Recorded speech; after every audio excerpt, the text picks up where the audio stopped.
Hello everyone, and welcome to another Chill Sunday Staxel stream. I hope everyone's having a lovely Sunday.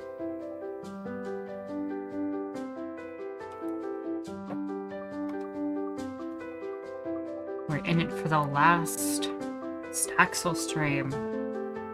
I hope everyone's excited.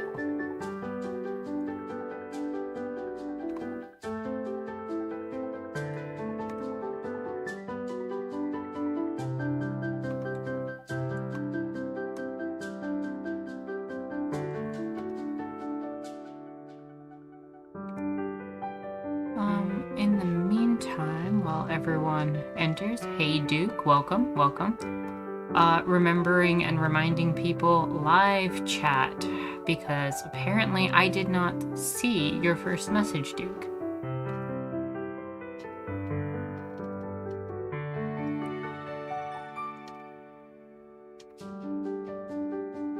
I do not like this top chat and live chat thing. Not gonna front. How are you doing though, Duke?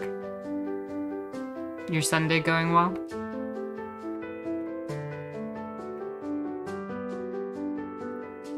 Jaguar, welcome. How are you doing today? It is certainly a conspiracy. I am going to take a moment and I am going to throw this up on Twitter.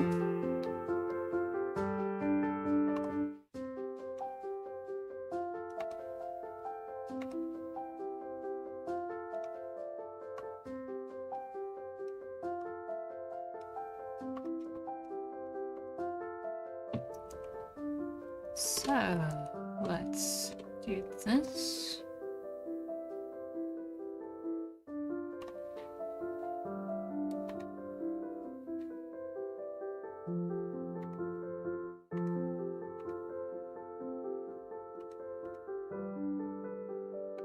Close that.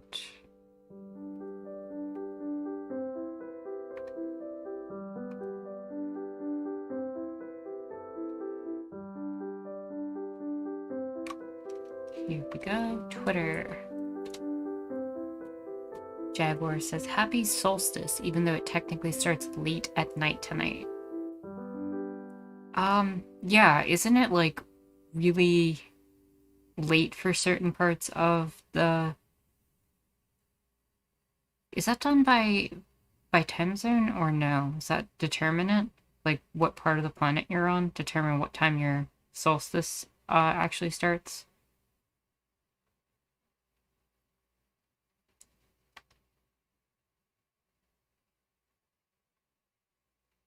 But I do know, at least for Eastern time zone, it's relatively late tonight, practically tomorrow.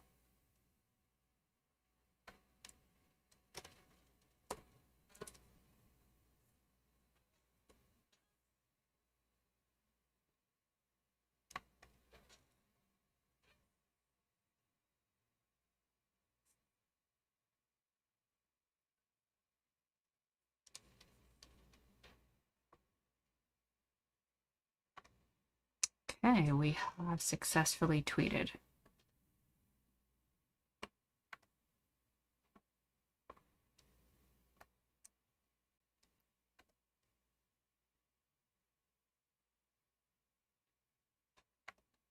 Okay.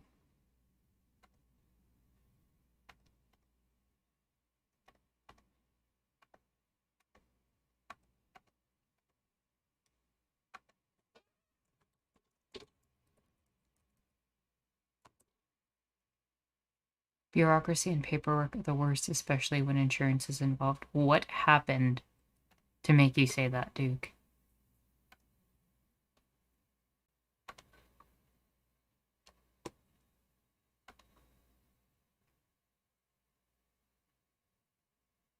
The solstice takes place at the same time around the world.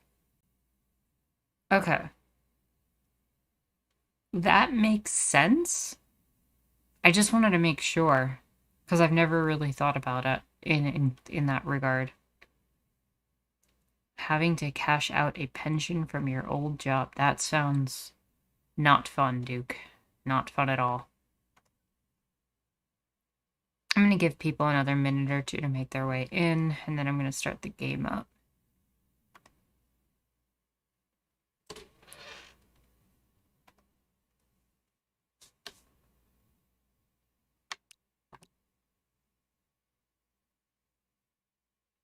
In the meantime, I'm going to get myself some good Earl Grey tea.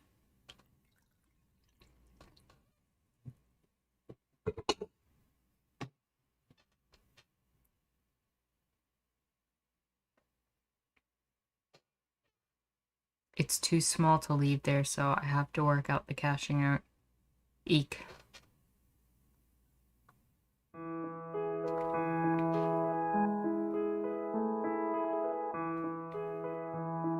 So I hope everyone's enjoying this music, because what we have planned for today is to finish the absolute last quests of Staxel that we have access to.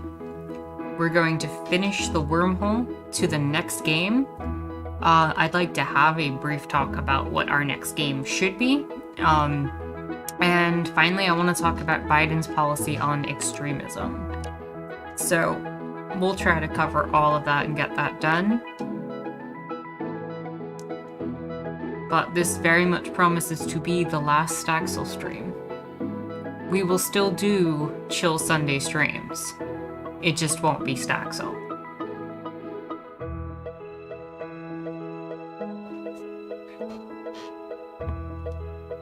Biden is an extremist. That's a very extreme position of you, Duke.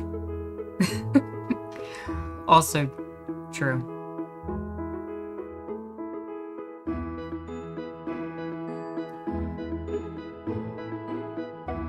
Alright, I'm gonna load in.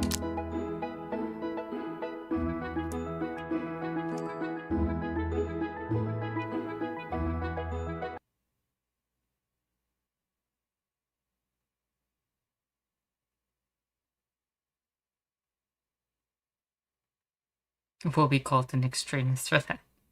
For sure. For sure.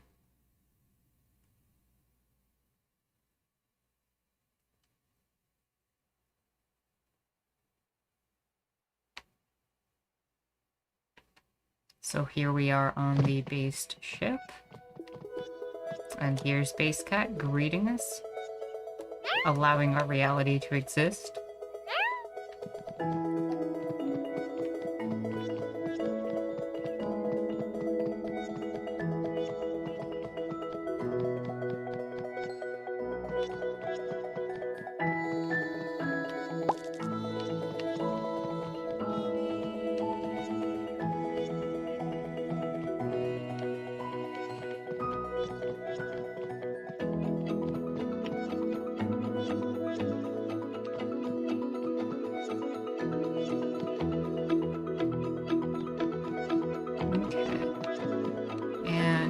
Is that wormhole at?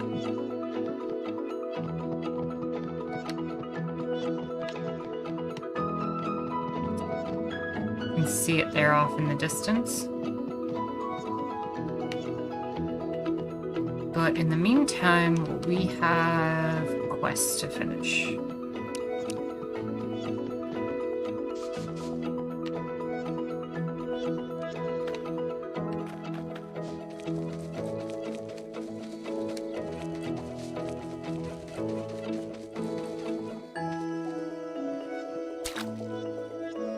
Have to grow this flower.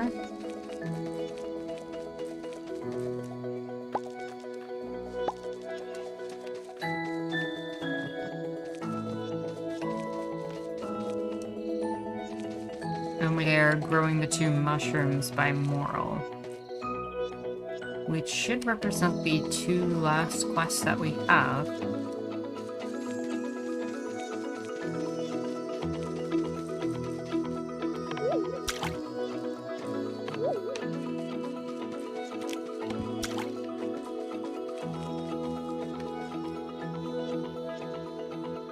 We need to grow the rainbow flower for the rainbow butterfly. And we need to save the mushrooms. Every other quest is done, and I'm pretty sure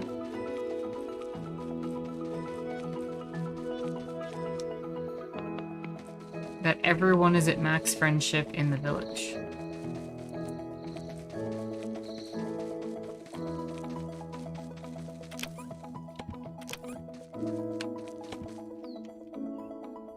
See, Farm Fan is, Forlin is, Moral is, Oscar, Leaf, Eris, Max.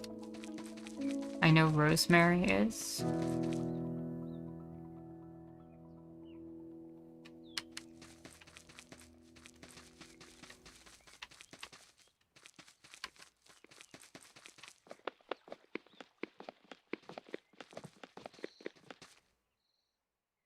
Cecile, Elisa, Rowan, and Tomty are all at max.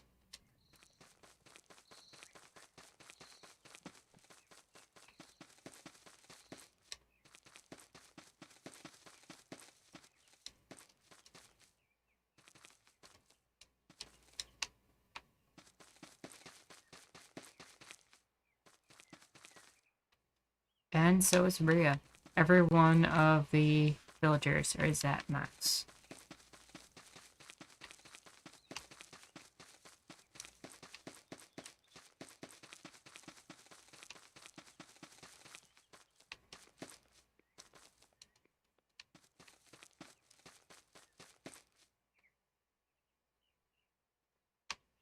Tomty in the toilet house.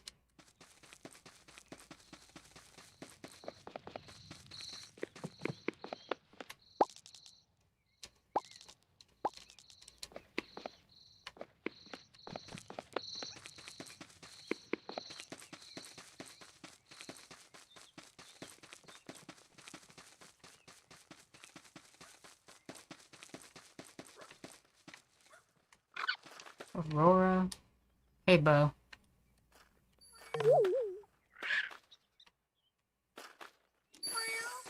Ida. Carl barks. Chloe. Cecilia. Fuck. Celia, rather. Bargel just subscribed. Welcome to the channel. And Serana.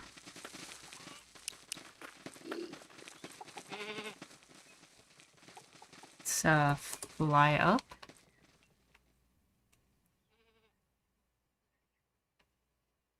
Jaguar says, I love that Tomty loves his friends so much. But still cute. True. Absolutely cute.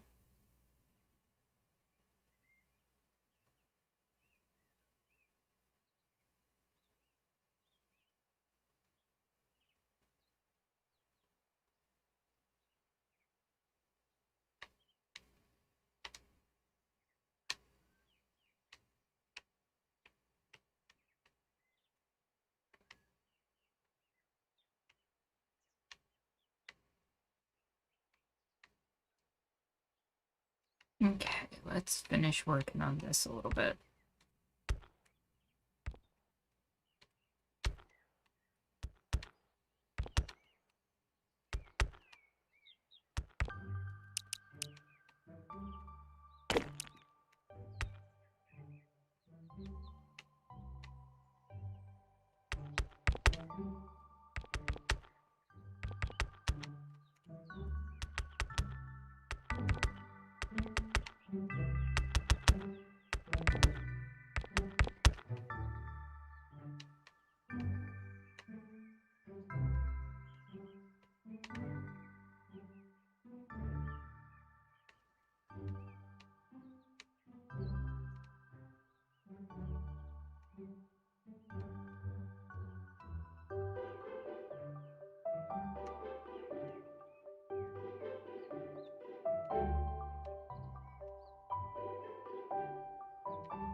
Does this go all the way around one more time and then end up back here, or should I just wrap that? I feel like I should just wrap that into that. Greetings, Majora. Welcome. Welcome, King Cyrus as well. How are you doing today?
How close are they? Not far off of each other. So that actually works.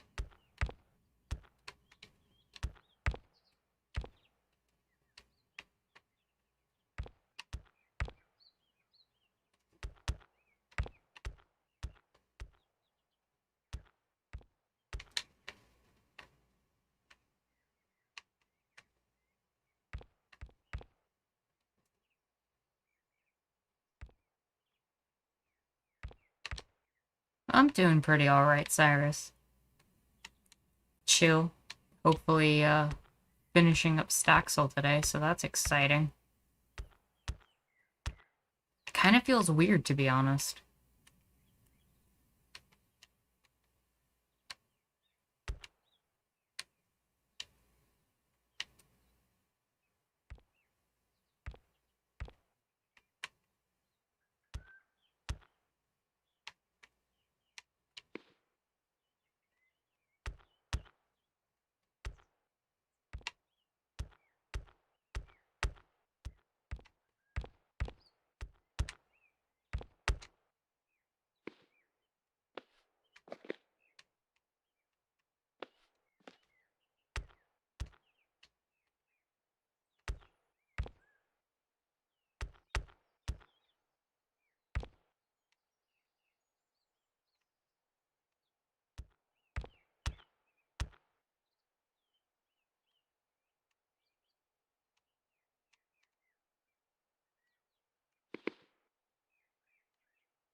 That. And there we go.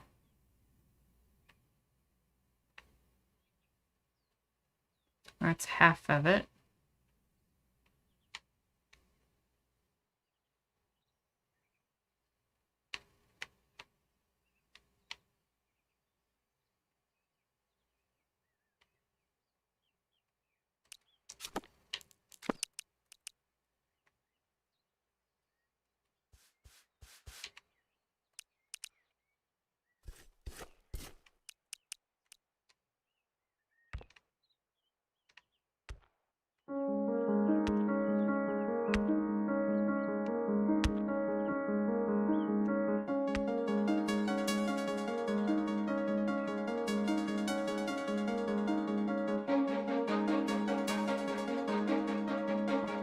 Well, tell the partner I said hi as well, King Cyrus.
playing Wolfenstein New Colossus.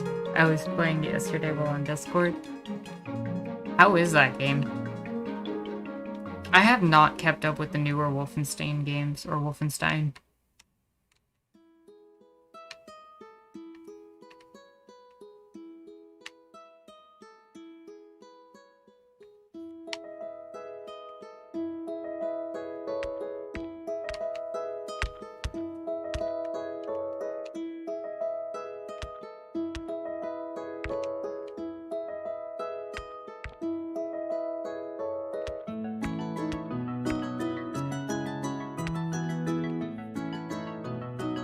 Nice. Well, I'm glad you're enjoying it.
Fun killing the fascists.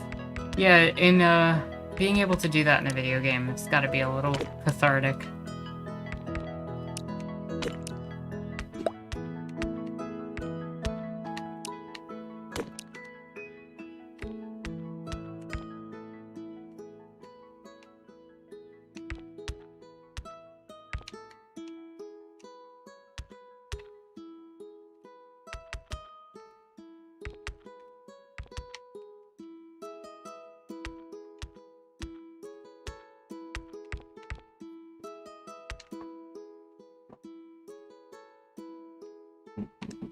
Oh, we're almost there. This is kind of exciting.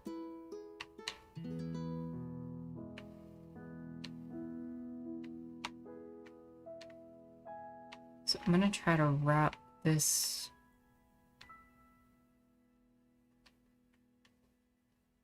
around the whole base of this. And then maybe one more pass around. And then up. And then wrap it in here. And that should be the rest of the wormhole, pretty much.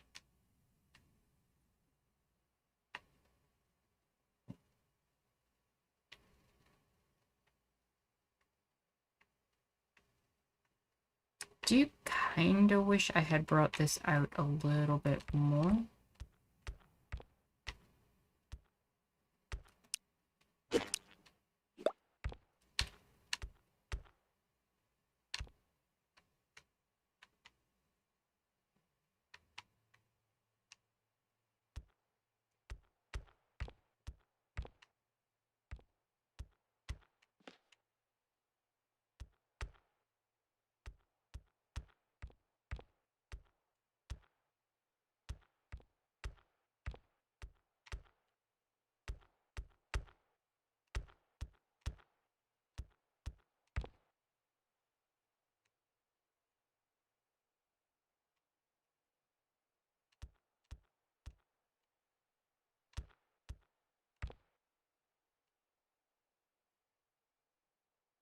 Okay, I actually think that looks a little bit better. I wish I had just curved that a little bit more, but I think it's fine.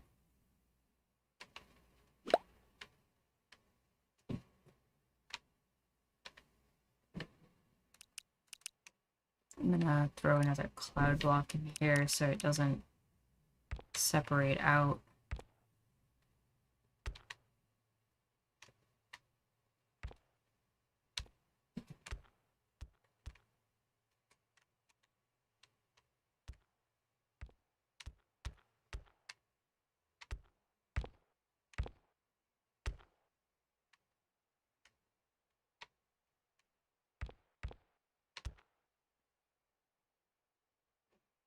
Alternate timeline is cool because the Nazis won World War II and you're leading a revolution, which is cool because you're doing a second American Revolution.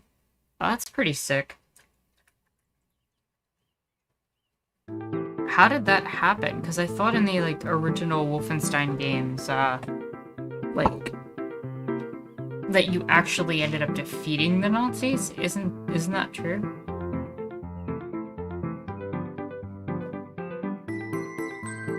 I am cloud locking my creation in the air.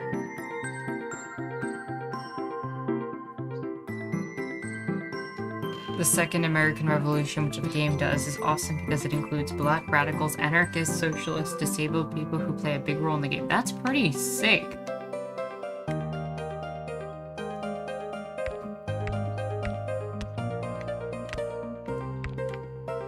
Like, I haven't played since, like, the original one, where you're playing as, No, I played Return to Castle Wolfenstein, actually. I forgot about that.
Duke says there's something I'm gonna need to call him about, so it's not getting finished today. But I have most of it filled, and now I know what I have to do to complete it. Excellent.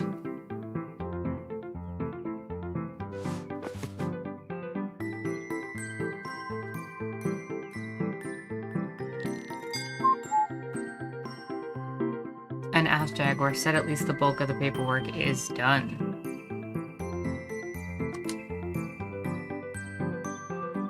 In the new reboot, the Nazis find technology that allows them to advance. They take over 75% of the world, except ironically, Africa. Yes, the African people are holding the biggest resistance. Honestly, that's not surprising, Cyrus. At all. Given how well the large swathes of the African continent held off aspects and parts of European colonialism for such long periods of time, with such firepower. So that actually makes a lot of sense. I can also see that being a population that would not be comfortable with a lot of the Nazis' ideas. Or those, the groupings of populations, rather.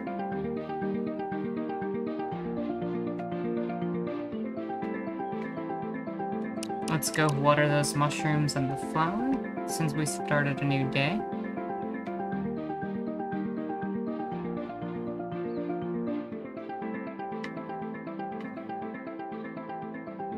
Africa as a whole would be a nightmare to conquer. It's huge, has lots of mountains and jungles for people to hole up. Yeah, that's the thing, like...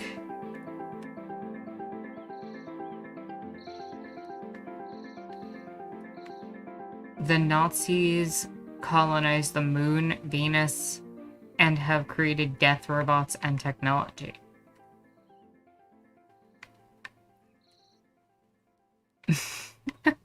Okay.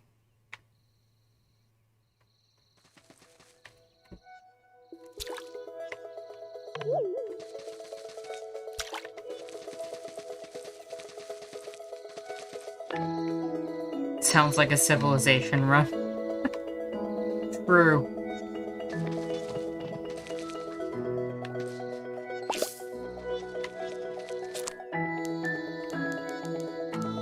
Oh, we finished one of the quests. Let's go bring this back to Borland. Wait. Who are you?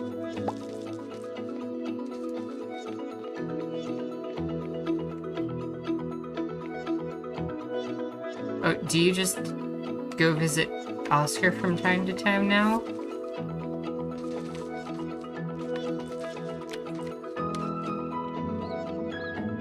Oh, okay.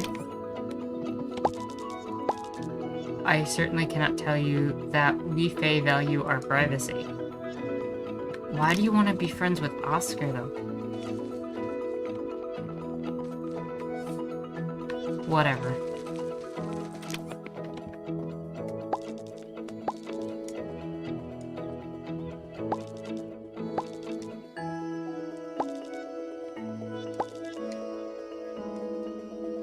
Perhaps you could discuss this problem further with Serrano. Are we gonna turn him back into a butterfly? Serrano, where are you at? We still can't touch ever. It's like, oh, Venus, that's easy to conquer. Mundane transformation potion recipe.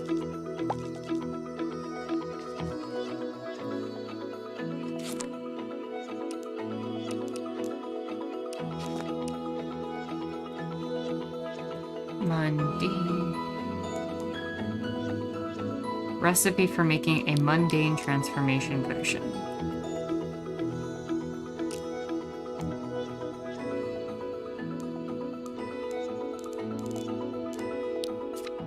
What do I need for this?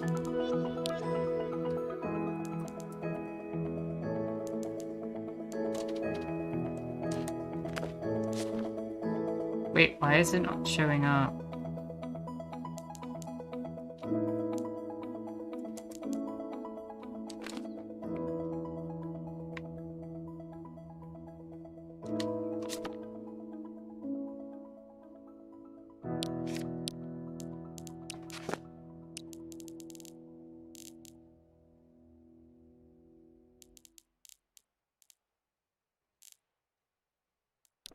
That's weird.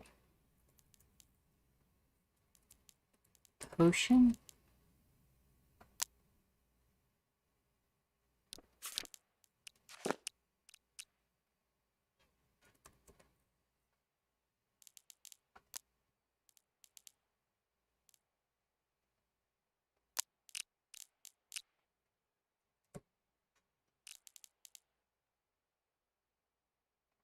It says I learned how to make it. So why don't I see it here? Unless it's considered a food? It is considered a food.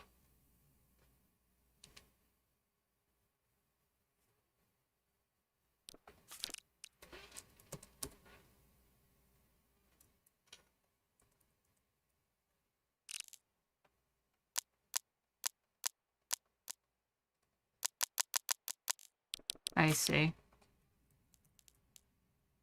White mushroom, star jelly. White, red and white, mushroom, brown.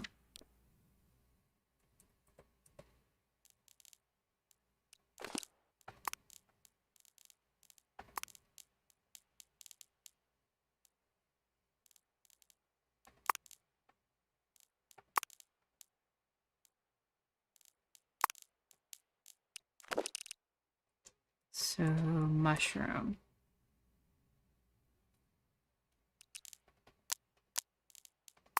Brown mushroom. Red and white mushroom.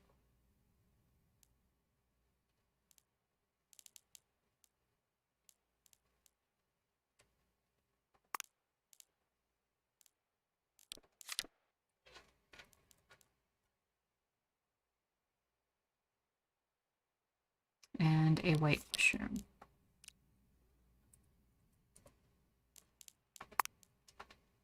And a star jelly. That's everything, right?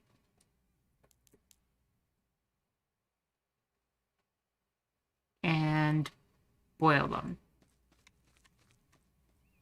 Okay, let's do that.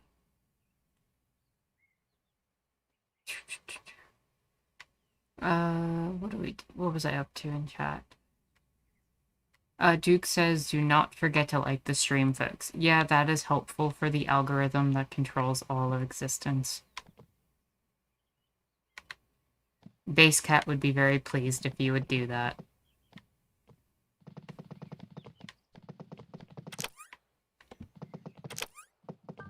There's a scene where the Nazis are in the South, and they're showing obvious contempt for the KKK who control the South on their behalf. Nazis even say very soon, when it comes to you folks, how can we say this?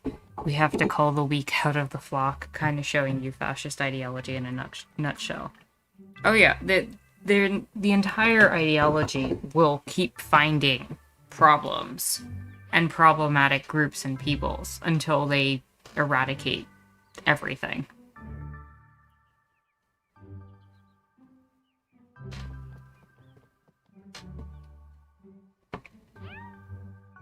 Base cut?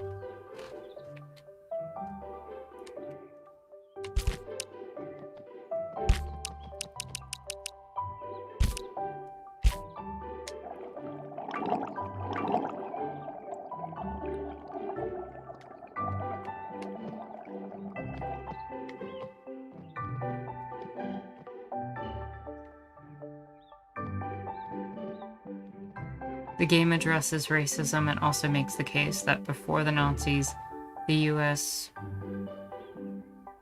were the Nazis. Main character you play as is dealing with American exceptionalism idea of America versus reality.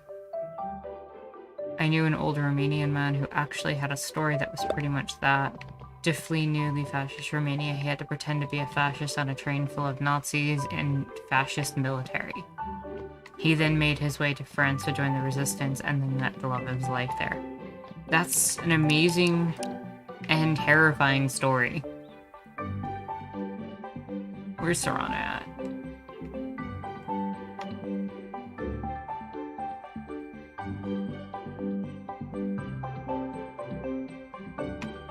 Why are you all the way over there?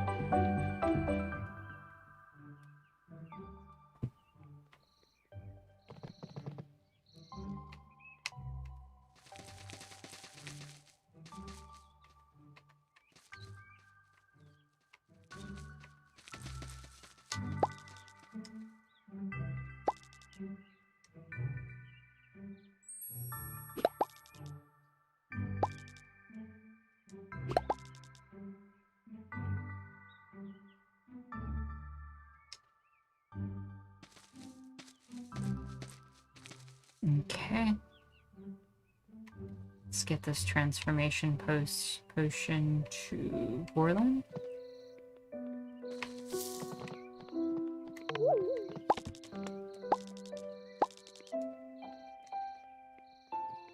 Let's see what happened. Oh dear. Hello.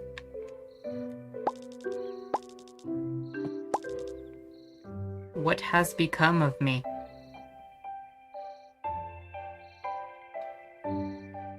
Good evening, Emma. How are you today?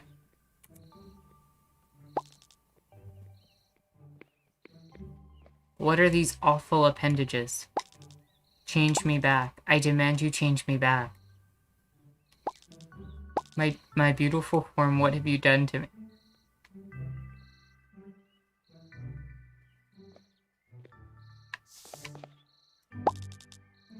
I suspected this might happen. All I truly wanted was the opportunity to speak to her, to give her my thanks.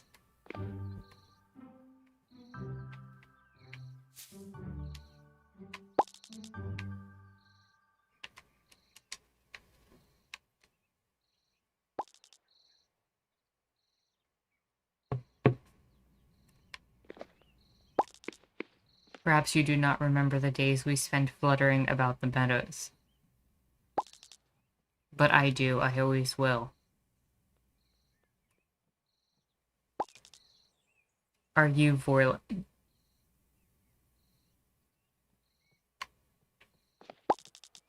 I am.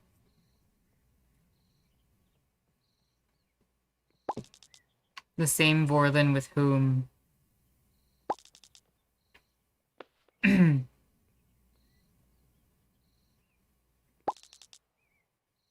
Perhaps we can seek a more private venue.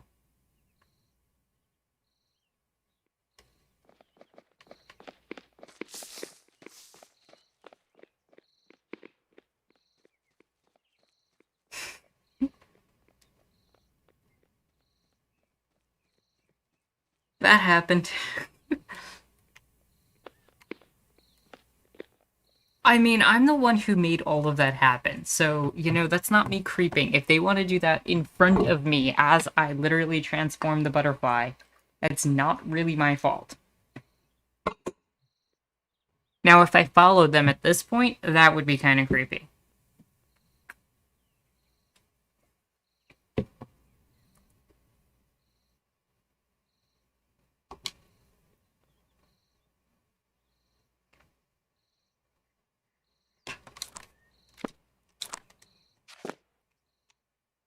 Though I have a feeling the game wants me to do that. But I don't really feel comfortable with that. What do we do, people? Do we go see what's going on?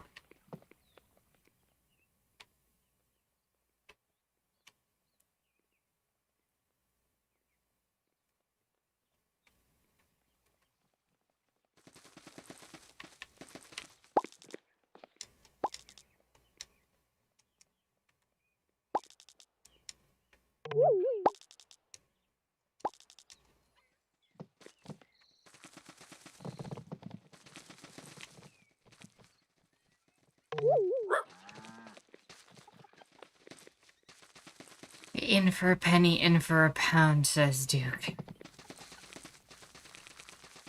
Alright. My beautiful form, what have you done to me? Anarchist Terra, I cannot thank you enough.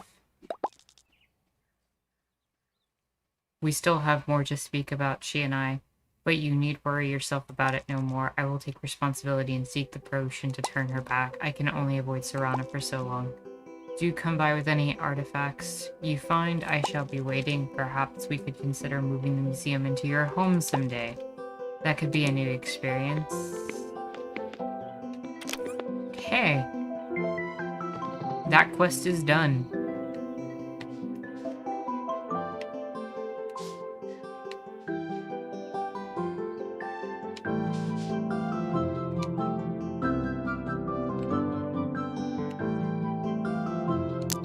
All we have is the mushrooms to finish growing.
Wait, Tony Blair's considering coming back? Am I reading that correctly? That sounds absolutely terrifying.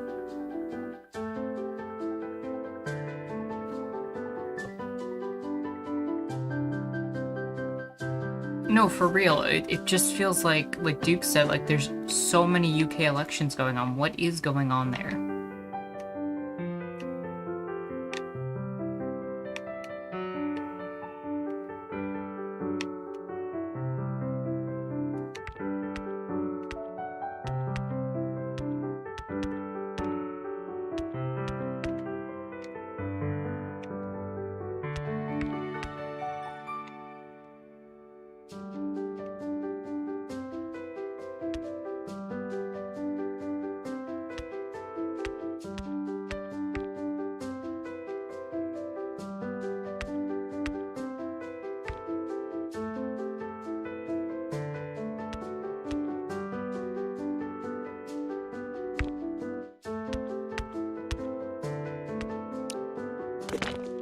What the hell? Really?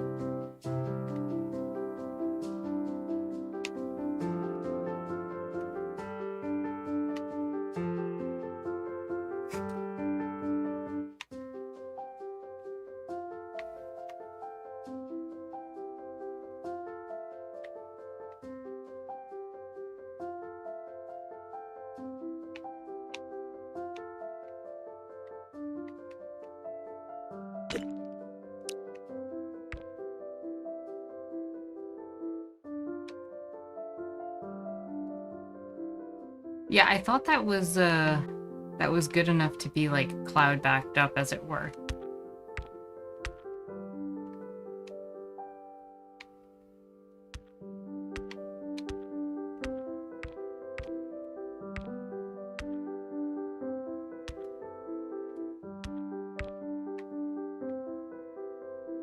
Well, nobody said creating a stable wormhole was easy.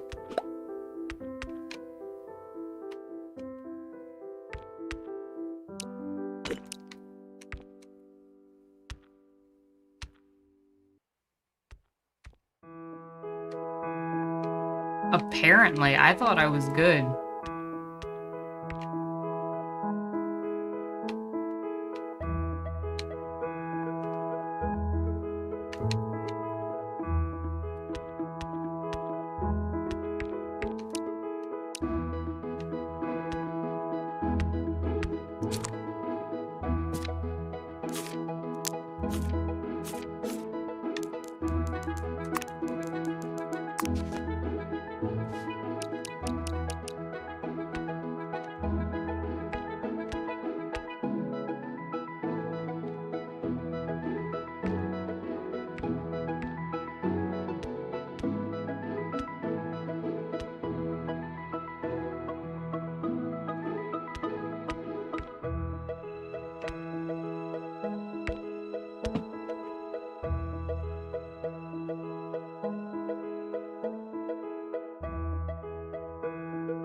The prophets seem to have an easy enough time. Yeah, it's almost like you have to exist outside of linear time in order to create a stable wormhole. It's a good thing we have Base Cat.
Let's start to move this over again.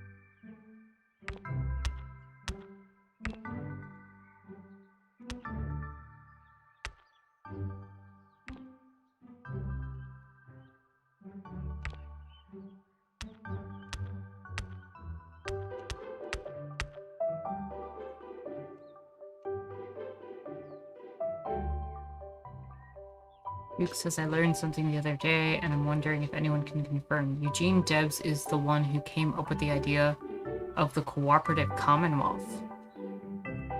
I have no idea about that, Duke.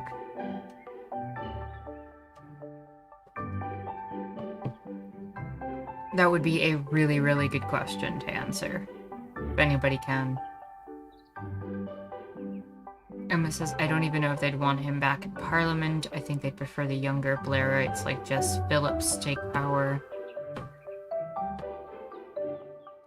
Earlier today, a senior Labour official briefed the press that Labour lost Muslim votes because Starmer took a hardline stance against anti-Semitism. Charming.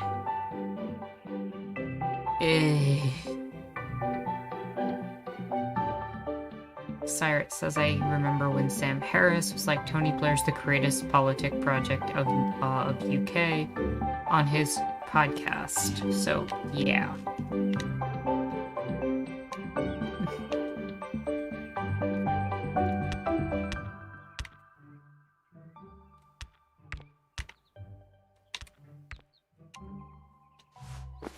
Love falling asleep in the middle of placing a block.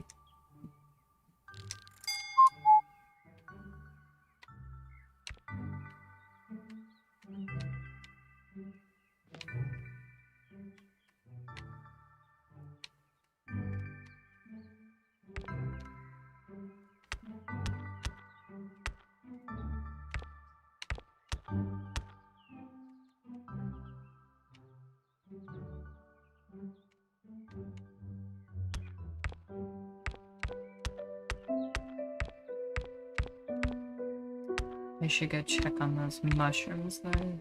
No.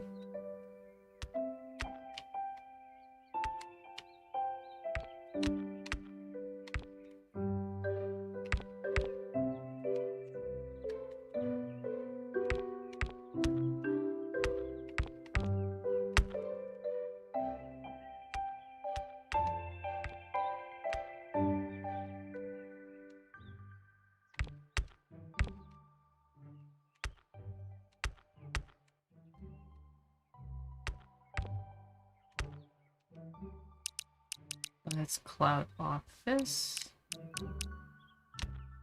Wrong. Blocks.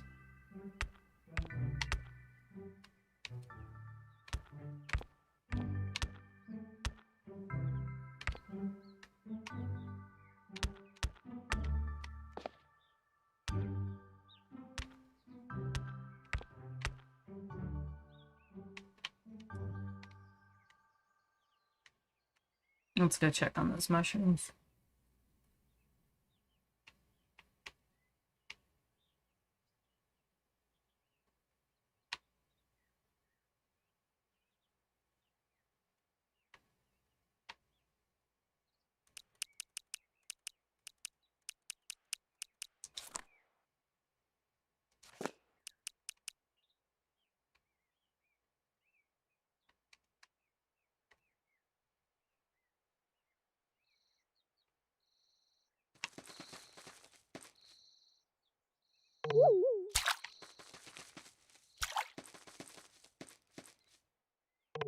How do I know when these are done?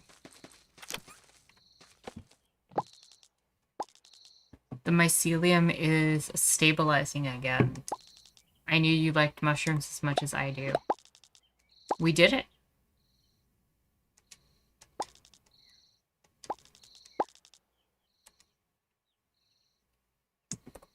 All the quests are complete. So all we have left is this wormhole. The wormhole to the next game.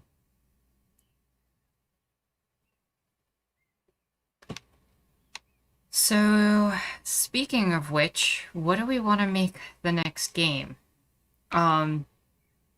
Apparently, yeah, we did the mushroom quest. That was it. We grew it, and, we connected the mushroom realm and our current realm, and everything is wonderful now. So now we just need to spiral this up, and around, and into this, and we're done. that will be the end of Staxel.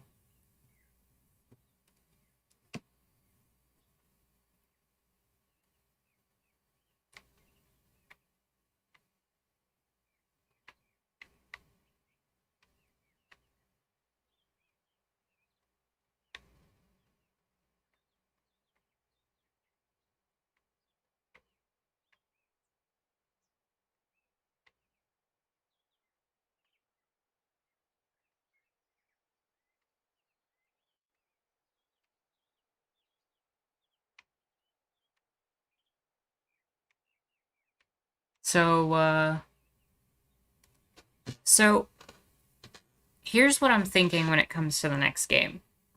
If it's a game I already own, that would be ideal, unless somebody wants to donate a game, that would be fine.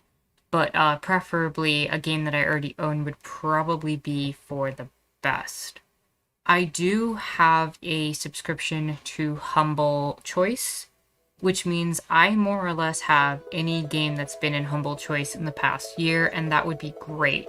I want to do an indie title. I don't want to do something from a big developer. I don't want to do something that's like AAA or something from Nintendo or anything like that. I'd rather keep it something that is on Steam and something from like a small developer or like a small group.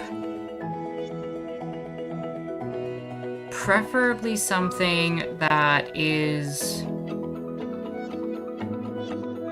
If there is combat, let me put it this way, if there is combat in the game, I would want it to be something kind of simple, where I'm able to continuously read chat at the same time that I'm able to play the game. Train station renovation. Well, a few of the games that I had been looking at were one of my favorite indie games of all time, The Messenger. It's a platformer. I can easily play that and do it, even though it is kind of combat intensive.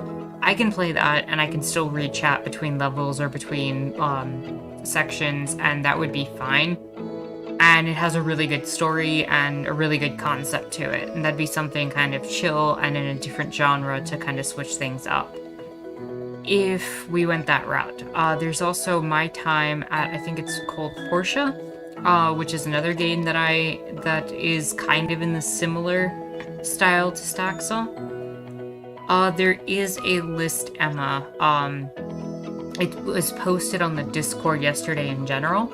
If you want to take a look at that, it has it listed by month.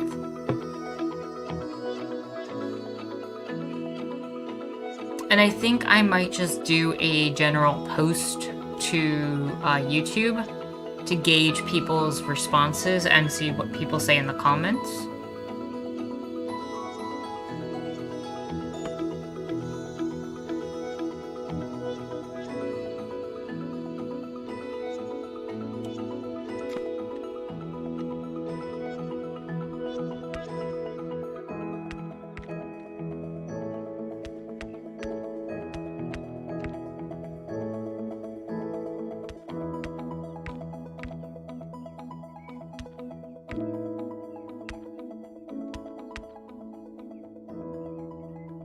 Yeah, using those fancy community features that I have access to.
I was also thinking that if we do a game for next week, we could also do like a short game, like a one-off, kind of to take a break from something longer.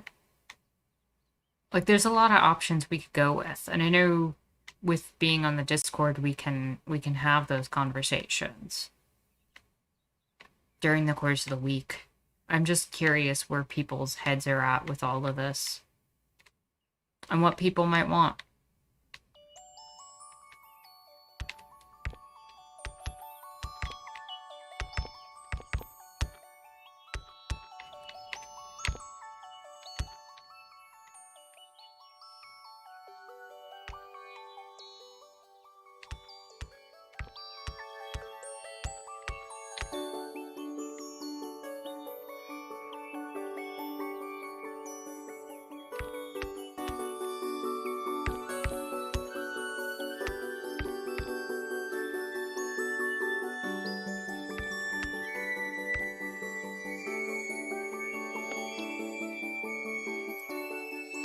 No, horror games would probably be a poor choice for what I'm trying to do.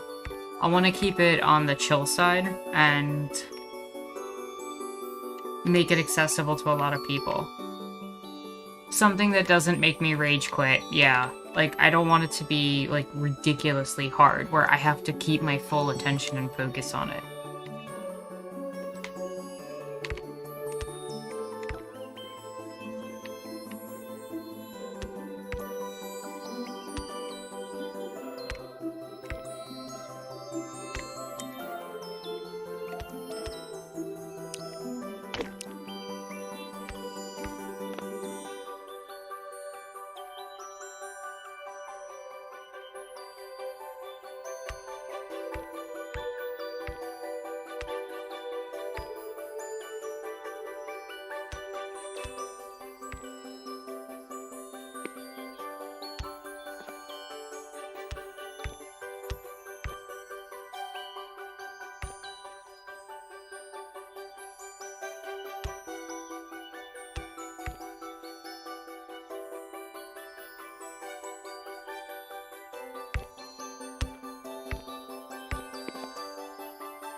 Probably cloud up one more time.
And while you all think about that and we try to figure out what game we're gonna do next, I am also thinking about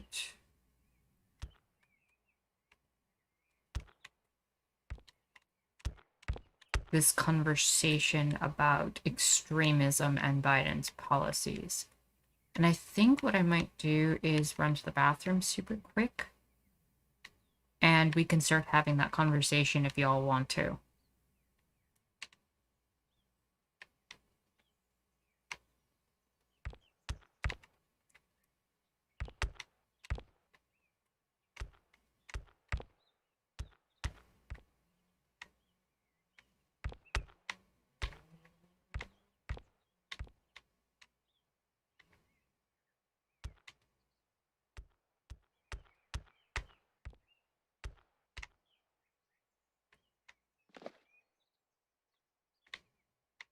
While we finish working up on this wormhole.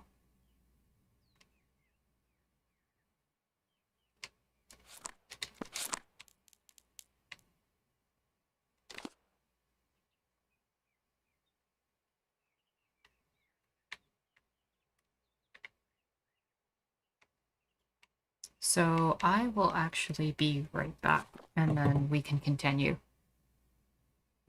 talking about things.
Okay, and we're back.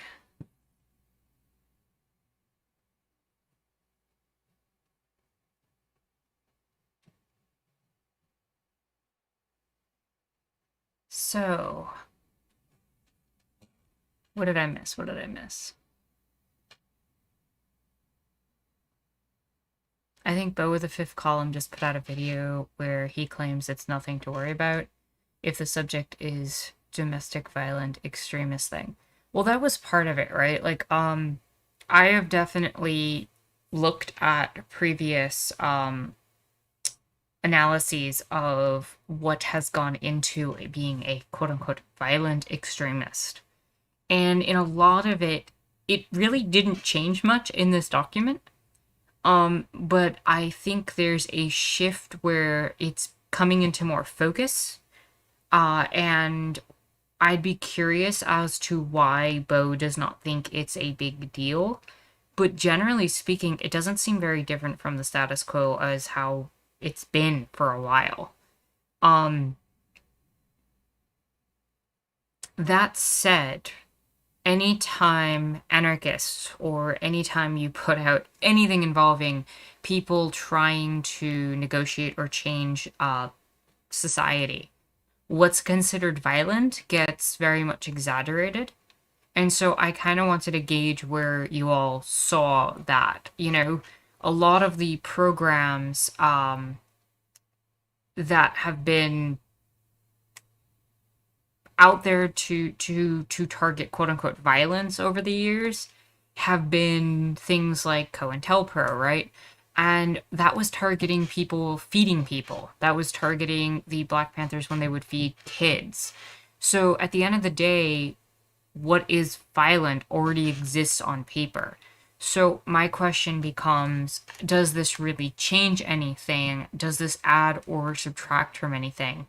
And I'm really not sure it does. It just reinforces on paper the status quo. But I wanted to see where you all were at with that information. I think it is, if nothing else, a recognition that anarchism is on the rise again, and that leftist thought is on the rise, and that they're slightly fearful of it.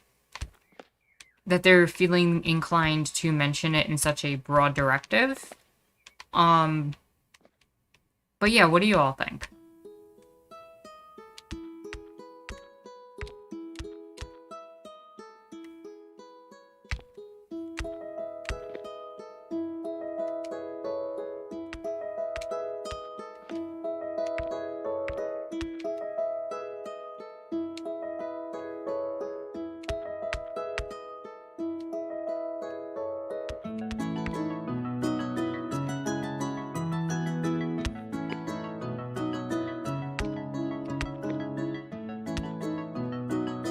Would you all want to like go over the document and look at it, or have you all already seen it?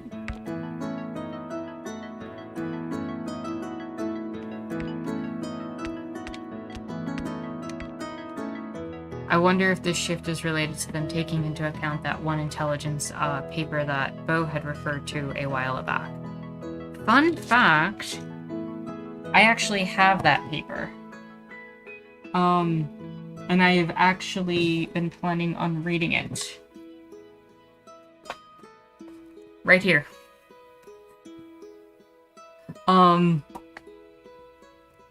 This is actually the Global Trends paper from the National Intelligence Council.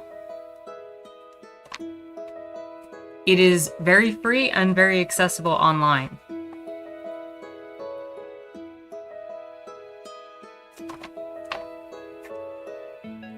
I did print it. I did.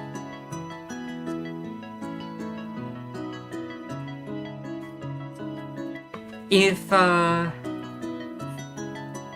has a lot of good, useful information in it from what I've skimmed through it about what they expect for 2040 to happen. So I thought it would be something really worth highlighting and going over for myself and for having a conversation about it. But yeah, it is right here.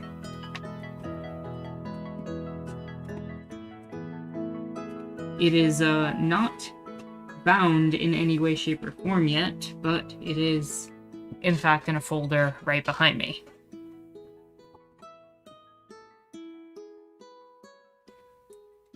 Cyrus says, I personally think this is the same strategy they've been implementing since the Wilson era. And what strategy would you claim that is, Cyrus?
But I do wonder with what you're getting at, Duke, that maybe it does have to do with that shift. I've also heard some people claim that by defining violence as explicitly as they did in that document, that they've actually created a slightly less detrimental definition. And the perspective of anarchists that would be considered violent has actually decreased. I'm not sure how much I buy that argument, but I've definitely heard it being made. So I wanted to throw that out there. I don't think it really makes things worse per se from where I'm sitting, but that doesn't mean that that I'm right about that.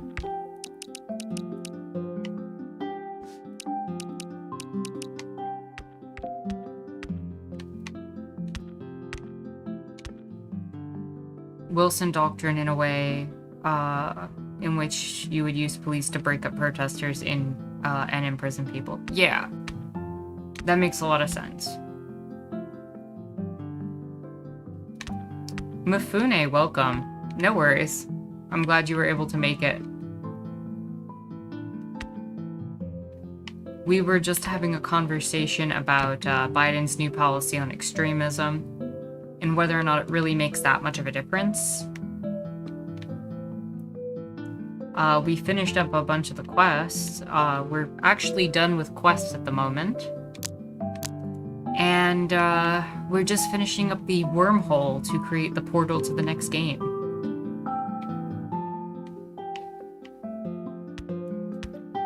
Of which we are also going to have to talk about what we're doing next.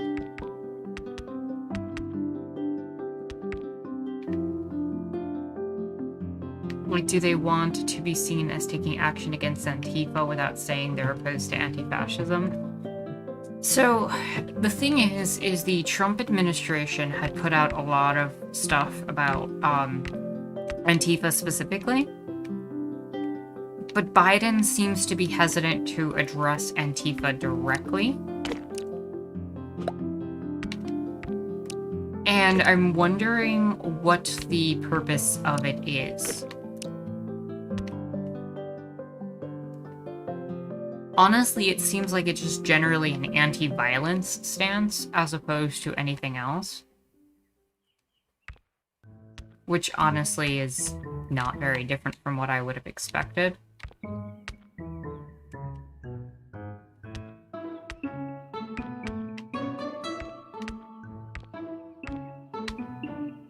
Another person that I was looking at their argument when I was reading online had made a claim that it actually will affect indigenous populations who are protesting pipelines a lot more than it will affect people in cities, which has me curious.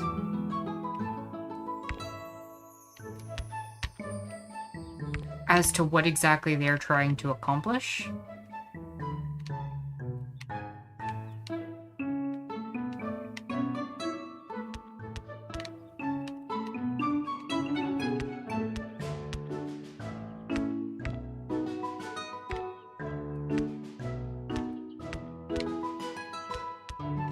The language of how extremism understood itself is problematic, in part because it assumes that moderates have a history of facilitating peace, which can easily be verified as factually wrong. Oh yeah, Mifune, definitely. The issue, definitely is part of that struggle, right? Like, the idea that, in some way, shape, or form, the status quo is not violent, when we all know that the system is inherently violent. But in this case, I'm looking more specifically at Biden's interpretation of what extremism is. Should I pull up the document? Would that be helpful? So that we're all looking at it on the same page?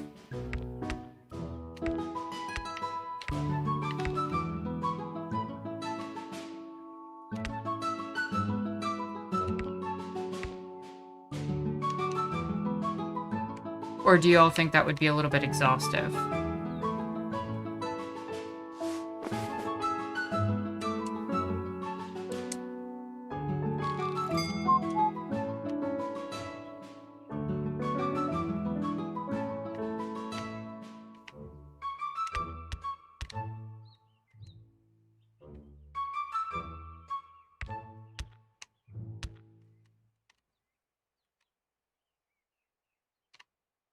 A 3-page document? Which 3-page document are you talking about, Emma? I only saw a 1-page document. Now you've got my curiosity piqued.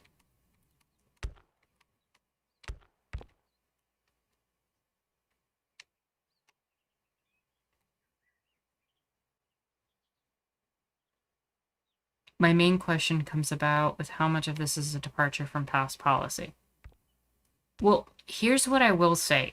The term anarchist really hasn't been described in any documentation I was able to find. I don't see the link on chat from my end.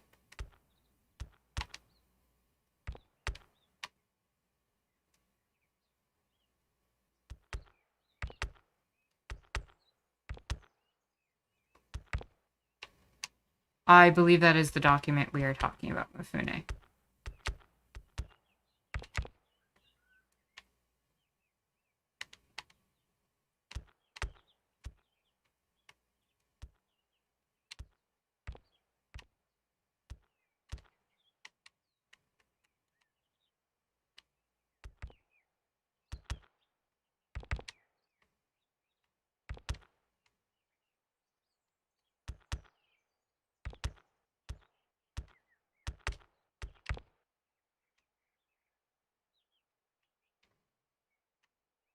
Perhaps you could post it in the Discord, Emma, and I could take a look at it there and pull it up from there.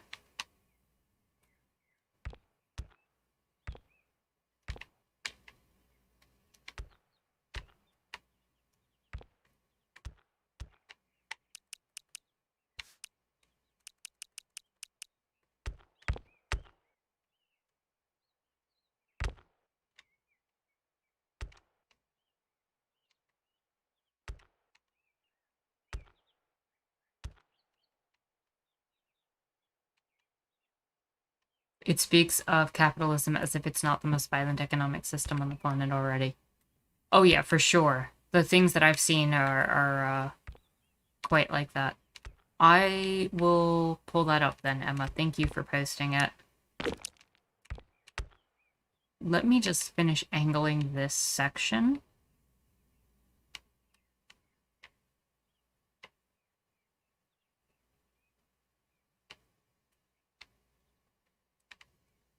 I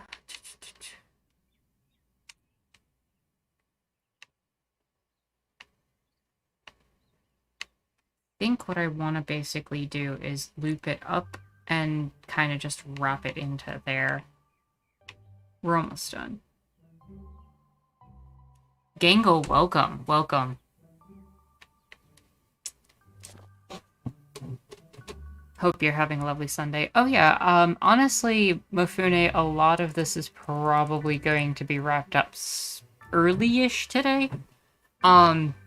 Not just because of Father's Day, but because the Wormhole's almost done, the quests are already done, and outside of this conversation, I just want to have a brief talk about what game we're going to play next. But I imagine that we're going to wrap up a little early today. But let me pull up this document from that Emma posted in stream chat. Let me switch over to it.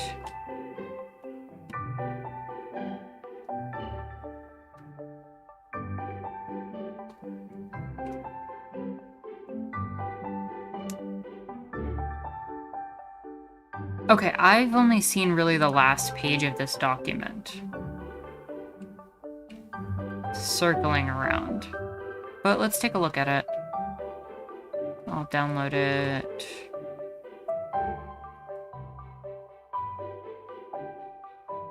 Okay.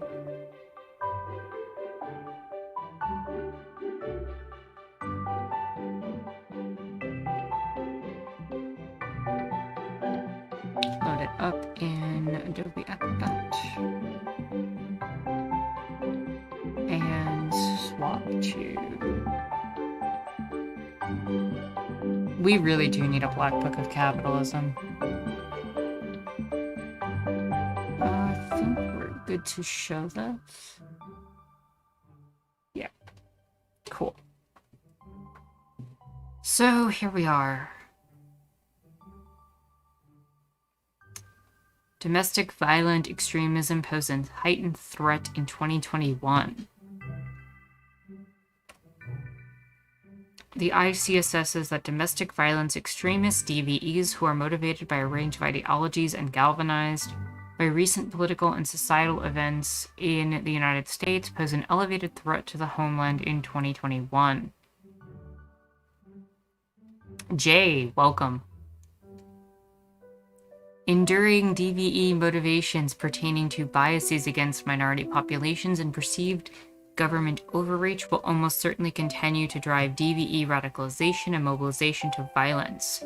Newer sociopolitical developments, such as narratives of fraud in the recent general elections, the emboldening impact of the violent breach of the US Capitol, conditions related to the COVID-19 pandemic, and conspiracy theories promoting violence will almost certainly spur some DVEs to try to engage in violence this year. Well, that already starts off sounding like it's targeting more right-wing stuff than it does the left.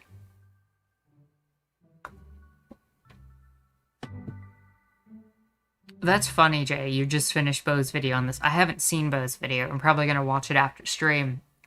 I'm curious as to what he has to say on it.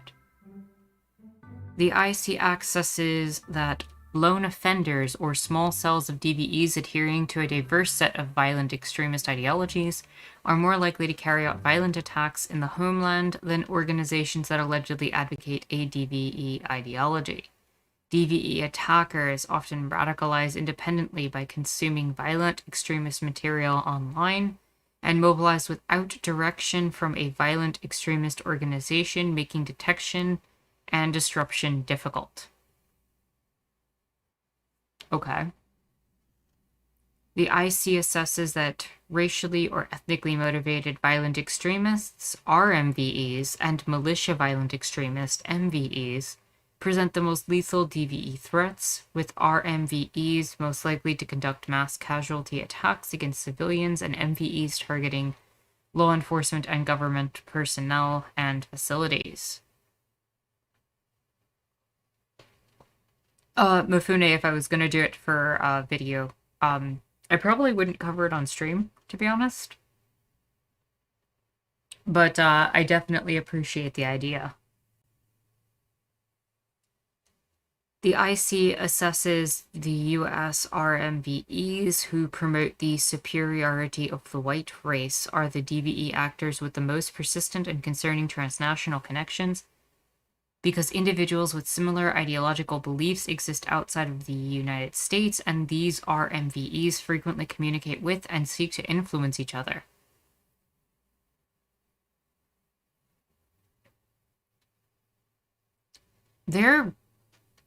I'm surprised at how focused this part of the document is on the right wing. Usually these kind of both sides things a little more, and it's not really doing that. At least so far. I mean, I know at the end it does mention anarchist extremists, but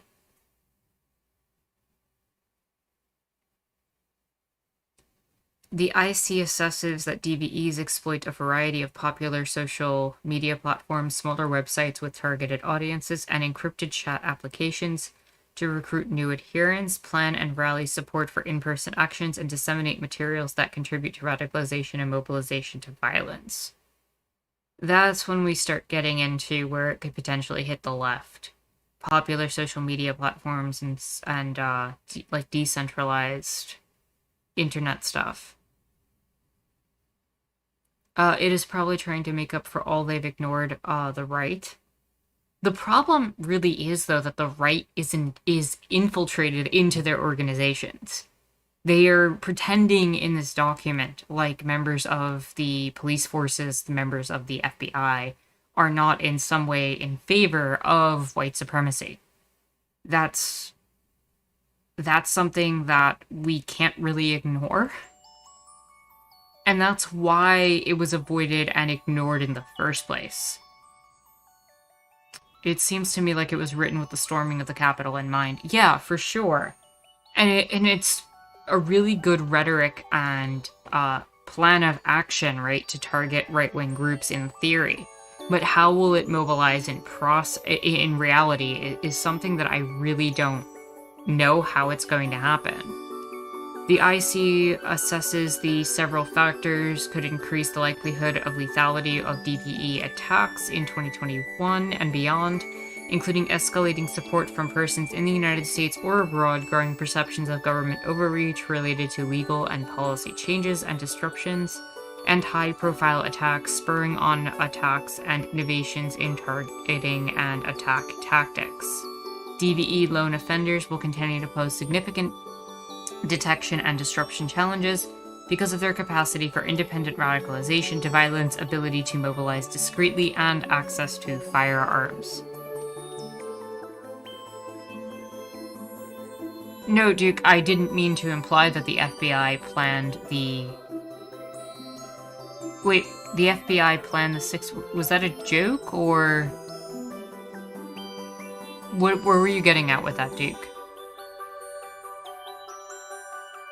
The left isn't trying to violently end democracy, and that may have affected the document's content. That's true, Mifune. That's a really good point.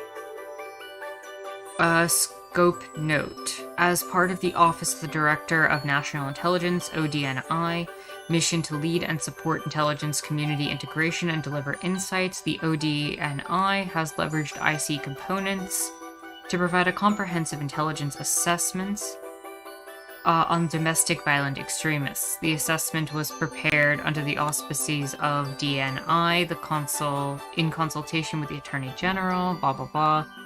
This is just not really saying much. All agencies are mindful of duty to respect privacy. Oh, yeah, sure you are. totally respecting privacy, civil rights, and civil liberties, and to act within the authorities granted to them as they seek to put together as complete an intelligence and analytic picture as is possible. So basically, they're going to continue trampling people's rights as they've been. Cool. So nothing different. For the purposes of this assessment, the IC defines a DVE as an individual based and operating primarily in the United States without direction or inspiration from a foreign terrorist group or other foreign power.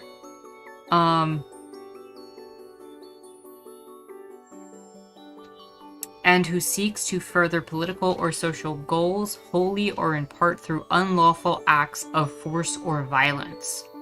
This assessment does not evaluate the actions of individuals engaged solely in activities protected by the First Amendment or other rights secured by the Constitution of the United States.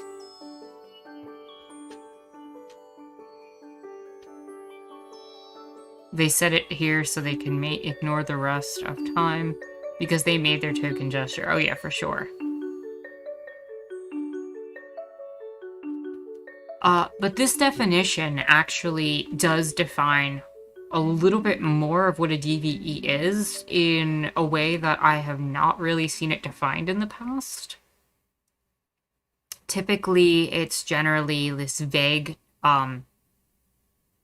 understanding where it's like, it's somebody who commits violence.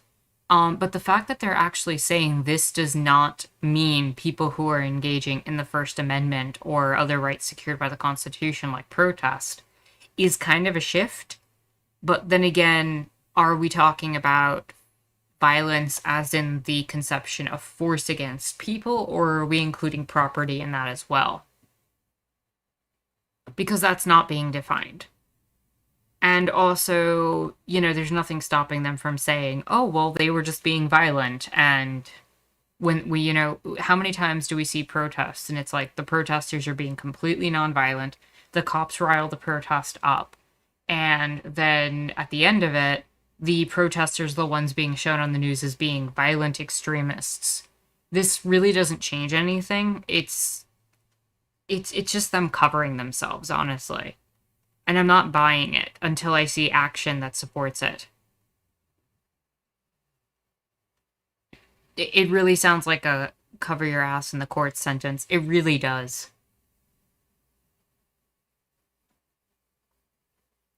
Cyrus says they're going to use violence in terms of property too.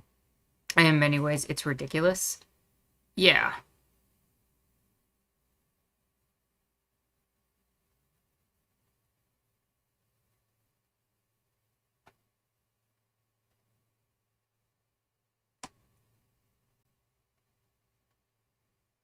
Domestic violent extremists are US-based actors who conduct or threaten activities that are dangerous to human life in violation of the criminal laws of the United States or any state, appearing to be intended to intimidate or coerce a civilian population and influence the policy of a government by intimidation or coercion.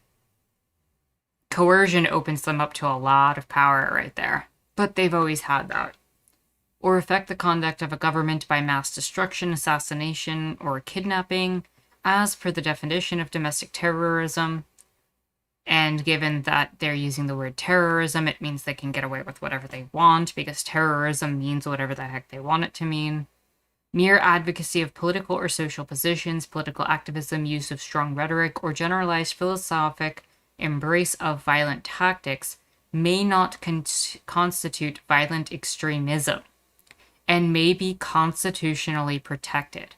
That's the line that intrigues me the most, honestly. Gengel says, with law enforcement, if you give them the tools, they will always use them. You cannot expect restraint or concern for privacy or anything like that. Absolutely. But that line that I just read is intriguing in the fact that they are separating violent tactics from violent extremism.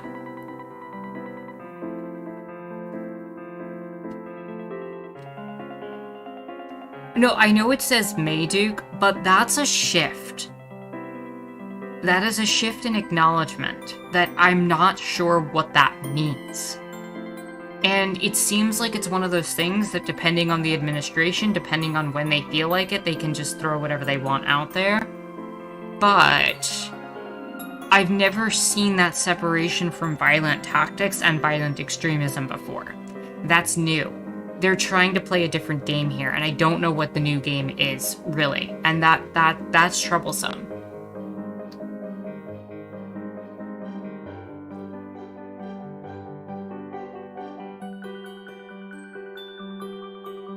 It sounds like they're describing thought crime. Could you explain that, Duke? What you mean by that? Couldn't coercive relationship between capitalists and workers define capitalists as terrorists? I mean, Mifune, if we were being fair about things, yes, capitalists would probably be terrorists. There are people who are forcing people into labor, often without the ability for people to choose whether or not they have the ability to eat afterwards in the interest of extorting wealth and resources from them. Sounds like, do you think the Department of Justice thinks self-defense is extremism? I think the Department of Justice thinks something is extremism whenever they think it's convenient to be extremism. The problem is even if this is a shift in policy right now and in this moment, the fact that they're calling out this idea of extremism without a strong definition that can, of course, be shifted over time, means that they can basically change it to whatever they deem to protect the interests of what they want to protect. The US trained capitalist terrorists in South America? Absolutely, Jay.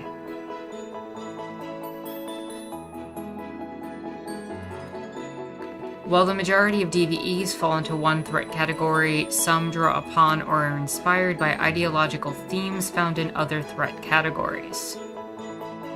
Racially or ethnically motivated violent extremists, DVEs with ideological agendas derived from bias often related to race or ethnicity, held by the actor against others, including a given population group.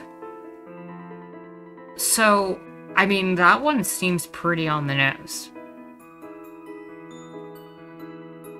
There are indeed two J's here.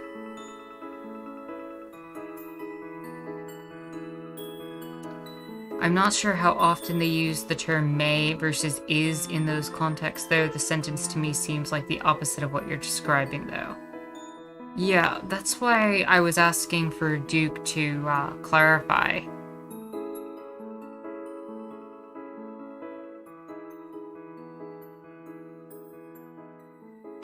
Animal rights, environmental, violent extremist. DVEs seek to end or mitigate perceived cruelty, harm, or exploitation of animals, or perceived exploitation or destruction of natural resources and the environment. And that's the one that a lot of people have been pointing to for indigenous populations and pipelines. The damage being done to, say, a environmental factor, like to a water supply, like a river, or to anything else, might be used as a tool to crack down on some of the people that are fighting against pipelines. So that one is potentially really an issue.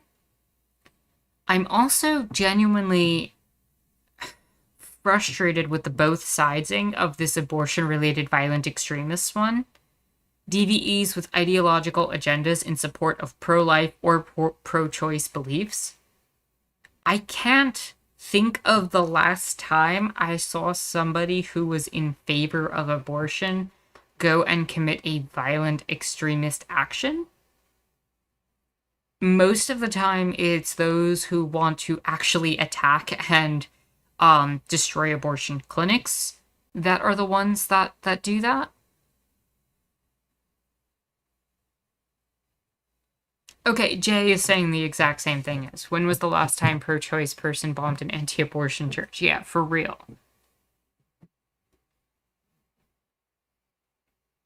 And part of me's wondering if it's just there to keep the right quiet, or like what is even the point of that? Um,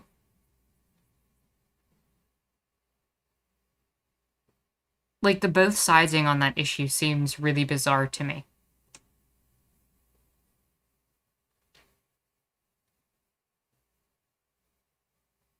King Cyrus says that I'm assuming the animal rights, environmental one, is the most suspicious of all because it targets indigenous people. Yeah, I completely agree. And that's the thing, like, what level do you have to do to actually become an extremist in this regard? Because the thing is going out to a pipeline and protesting it, for example, or going out to a clinic and protesting it is technically protected by the Constitution. But what exactly are we describing as extremist? Is it destruction of property? Is it destruction of the owners of said property? Is like what extent is there here? And it's not very explicit. And I'm not buying the idea that it's not just being used to target like indigenous peoples with the environmental stuff. And again, I don't know why pro-choice beliefs is even mentioned here. They aren't anti-abortion as much as they are anti-choice. What do you mean by that, Mifune?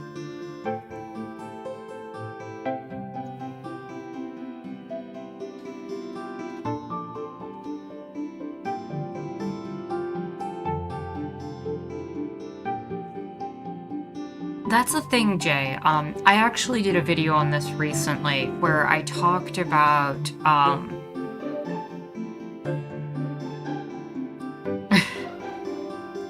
actually talked about the fact that just because the Keystone Pipeline was stopped doesn't mean we don't have more pipelines to take care of, right? The same thing that was done with the Keystone Pipeline and it getting so popular in people's minds is why Biden shut that down. But if it was really about the environment, then all of the other pipelines would have been shut down as well.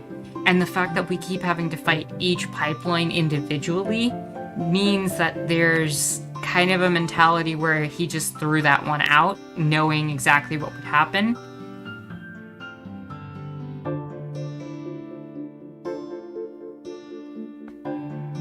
And I'm trying to figure out where Deb Haaland's role in all of this is, because technically speaking, I would think that she would be speaking out against these pipelines a little bit more, but I just wonder how much power she actually has in the cabinet.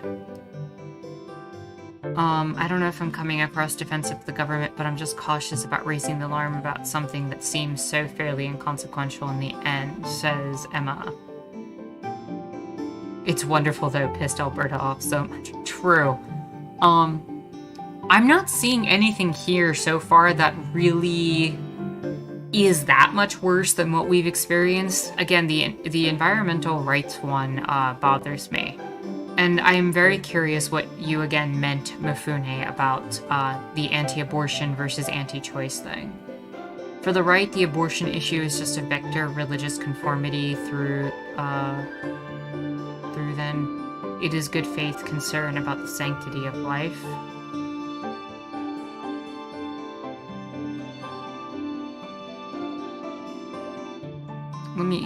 For the right, the abortion issue is just a vector of religious conformity. Anything more than a good faith concern about the sanctity of life.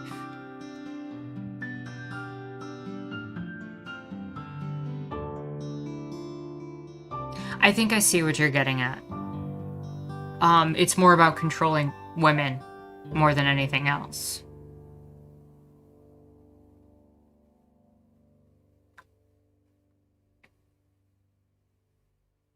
Info states that this helicopter has connection with the government. Yeah. I think I'm in agreement because this doesn't strike me as any real departure from past policy, as well as there's nothing stopping them from changing definitions at any time. That's what I'm really seeing here, is that there isn't really that much of a perceived difference. DVEs with ideological agendas derived from anti-government or anti-authority sentiment, including opposition to perceived economic, social, or racial hierarchies. That's the thing also. Perceived economic, social, or racial hierarchies. That is definitely a throwback at the left. Or perceived government overreach, negligence, or illegitimacy. That one is suspect, right, Cyrus? The fact that they're using the word hierarchy there, they're acknowledging that the anarchists are gaining power, as it were, in circles and formulating things. And they do not want to receive or back off of any of the economic hierarchical positions. Because the right doesn't care about hierarchies. They want to preserve hierarchies. So the idea that it would be opposition to perceived racial hierarchies or economic hierarchies, that is specifically targeted towards the left. This whole anti-government one is aimed at the left. Militant violent extremists, DVEs who take overt steps to violently resist or facilitate the overthrow of the U.S. government in support of their belief that the U.S. government is purposefully exceeding its constitutional authority and is trying to establish a totalitarian regime, oppose many federal and state laws and regulations, particularly those related to firearms ownership. That one's straight up going to the right. The Biden administration acknowledges that racial hierarchy is good for them and their donor class. It's not just about controlling women there. That's enough of a reason by itself to oppose them. It's more about making us all conform to a very narrow version of white Christian identity. I don't know about that, Mifune. I definitely think it's a lot more about patriarchal control of women when we're talking about things like abortion-related stuff.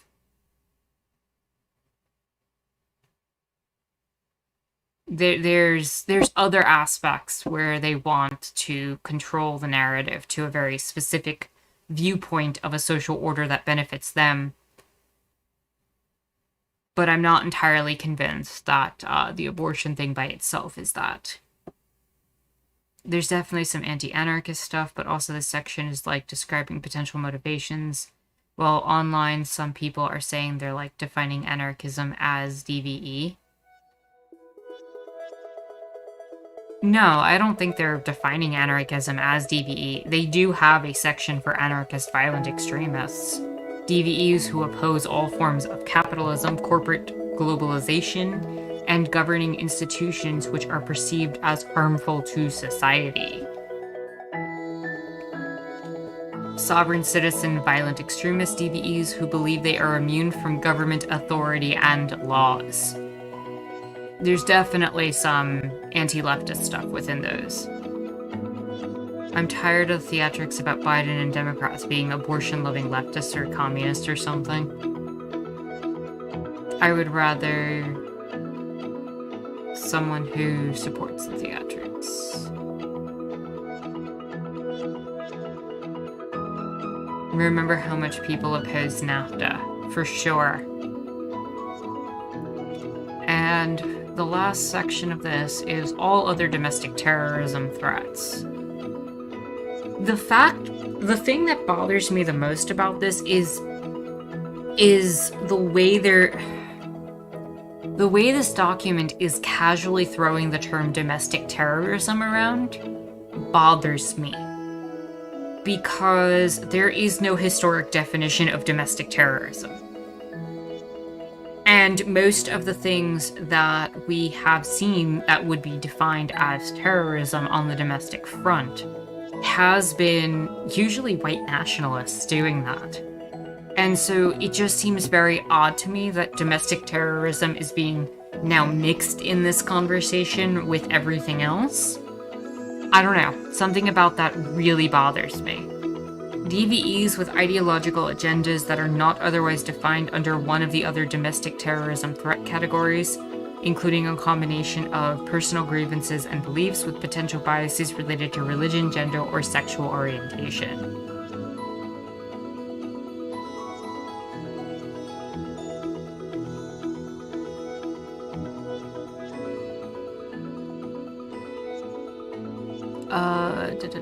Let me catch up with the chat.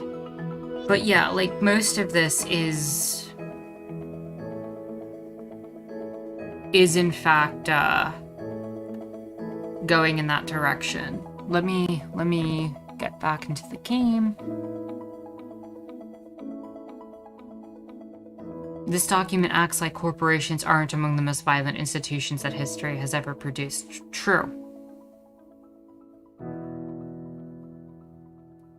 I can't use that word since YouTube would think I'm supporting violence. Anarchist terror, that one is, I think right there, is the most important. They're referring to Latin America and liberation theology and pink tide movements of social democratic governments. Could you elaborate on that, King Cyrus?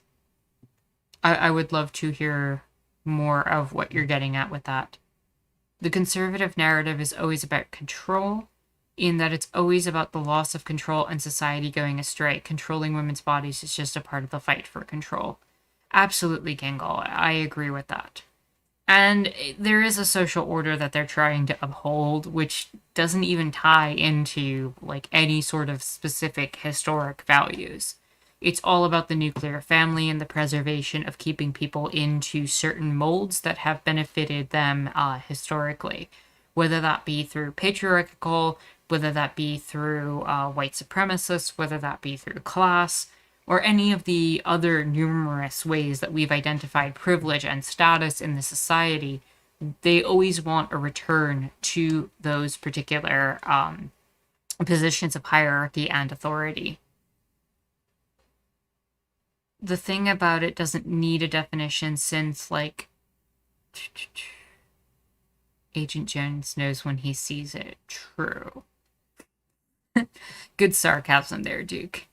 I remember watching a video of Rebecca Watson pointing out how Wikipedia has a very long section on right-wing extremism in the United States. It was a very brief clip. Oh yeah, that's a really good point. The idea that the right wing has such a large history of extremism, but it's often ignored, and we talk about, oh, the evil threat of socialism, the evil threat of communism, the evil threat of anarchism. But, like, the right wing has always taken extreme points and steps to maintain and hold the status quo, and it's never really targeted as true violence. Emma says, I think the document is terrible, but not terrible in any notably different way from any other government rhetoric ever. So, I'm mostly in agreement with you there, Emma. I don't think this document is much worse than what we've experienced in the past. I certainly feel like it's not as extreme even as COINTELPRO was. What bothers me is the fact that the term domestic terrorist is getting promoted in such ways as to conflate left and right, when it has historically been a right-wing position more than it has been a left-wing position. And I think that the normalization of domestic terror kind of bothers me. That has not been historically used in ways that I'm familiar with outside of media sources. It's usually been the government that refers specifically to domestic terrorism. The media usually refers to domestic terrorism, but the government does not. And that shift for the government addressing it, which was something that the Trump administration tried to put out there, where they were like, oh, Antifa is a domestic terrorist organization. We don't have official definitions for those. And the fact that we're slowly seeing that formulate and getting normalized into people's consciousness and mindset bothers me. That's what bothers me more than anything else. The document itself isn't really that big of a deal, but that shift is something that does bother me.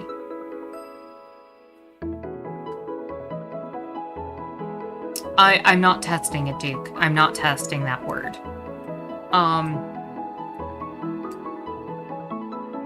Domestic stuff, though, right, yes. Cyrus says that the one that says anarchist extremist violence part is also including, most likely referring to countries in Latin America that are against neoliberal policies that benefit Western countries. This includes Peru, Bolivia, Colombia, etc. They're using domestic terrorism, but that's exactly what they said in the US and DoD and DOS global strategy. True. I'm also worried about how this could be used to violently suppress anti-colonial efforts in Puerto Rico. Has PR really been having an anti-colonial response in the past year? If anything, I've seen more of a push for statehood in the past year, more than anything else.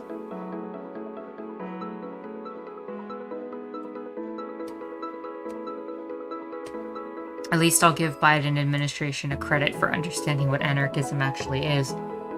You know what?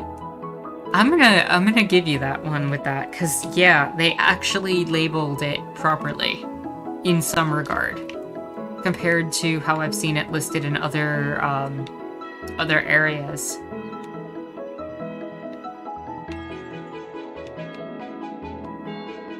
Merchants, welcome.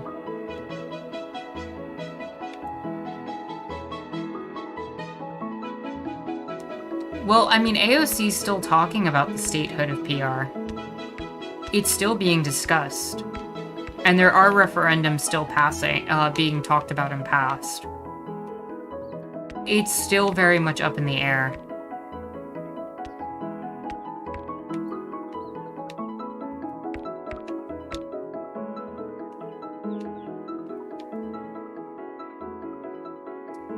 Thanks for coming by, Jay.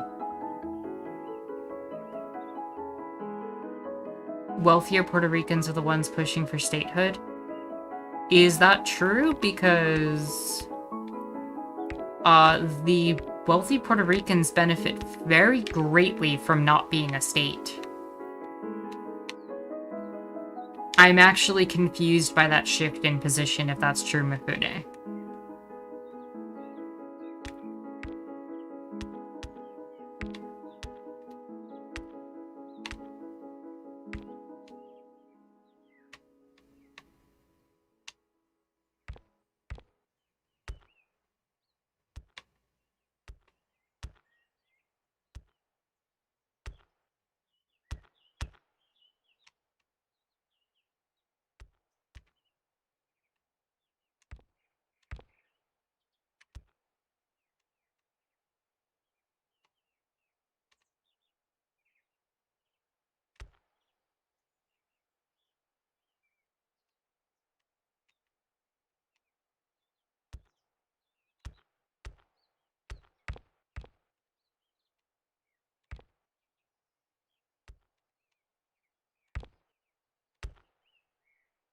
Yeah, PR is a very complex issue.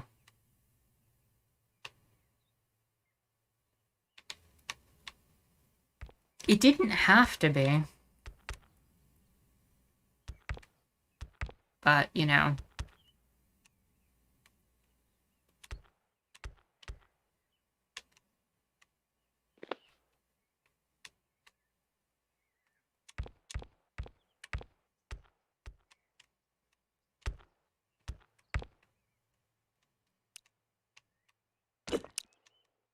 Leave it to the US to complicate something that doesn't need to be fully complicated.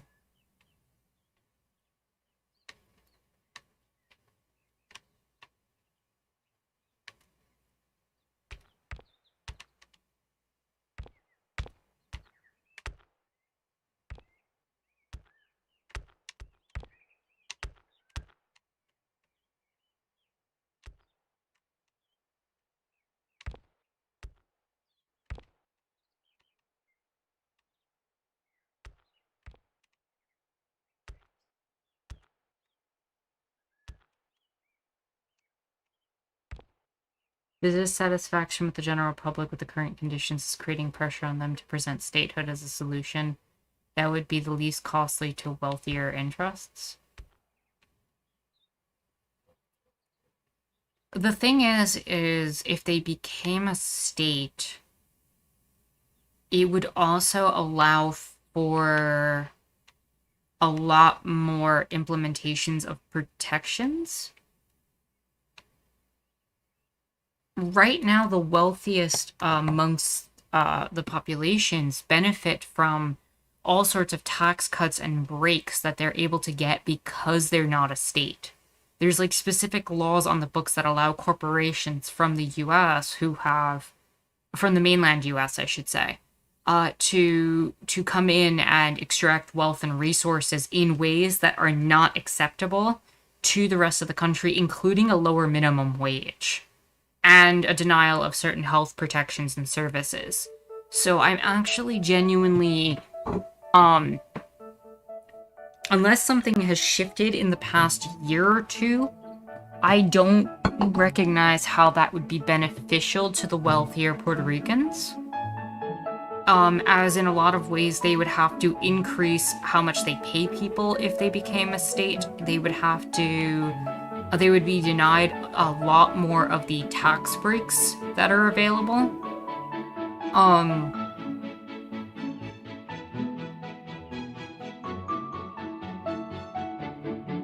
And I've genuinely seen the more conservative sections go against statehood in PR. I'm not saying, like, it wouldn't have some benefits.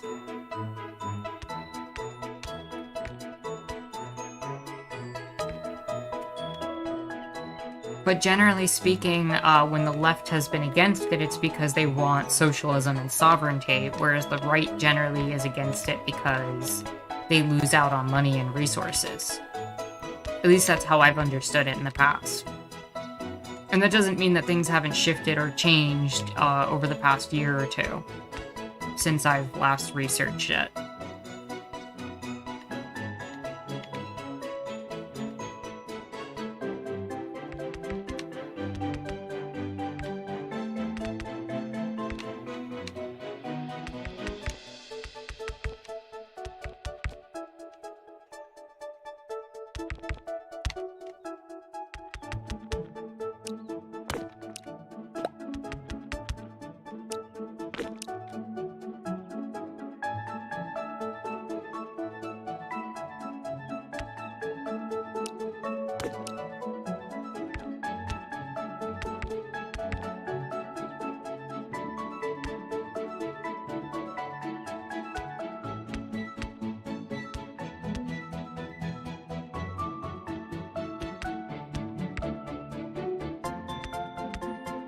Also, just because they're rich doesn't mean they've thought things through.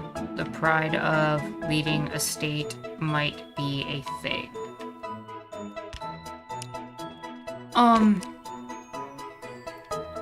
I suppose, but it's always in my understanding of things, it's always been like the middle-ish class that's wanted statehood, with parts of the lower class wanting it as well.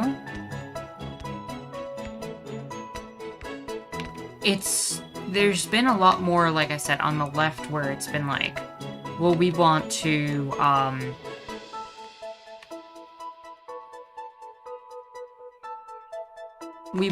like, move into a socialist direction and find independence. But one of the issues that's always come into play is that a lot of Puerto Ricans have feared that if they became autonomous, because of neoliberal policies, because of the way that things work, they actually have more protections than a lot of the rest of Latin America does. And it's like this weird position where they're fearful of ending up in a place where they end up being exploited just as much as the rest of Latin America. Where that's what autonomy would give, whereas statehood would throw it into a place where the wealthy class interests tend not to have a desire to go, because, again, it would be increased minimum wage. And there's always that argument that they would have to spend more money and it would have less tax breaks. So the wealthiest corporations don't have an interest in switching in that direction.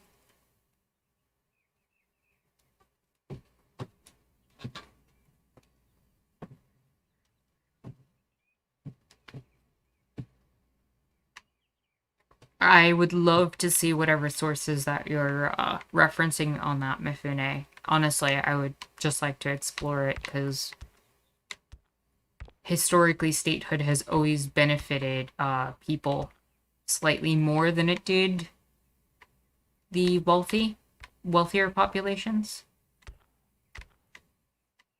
Again, I'm not disputing you. I just don't know what the shift has been to cause some of them to change directions with that.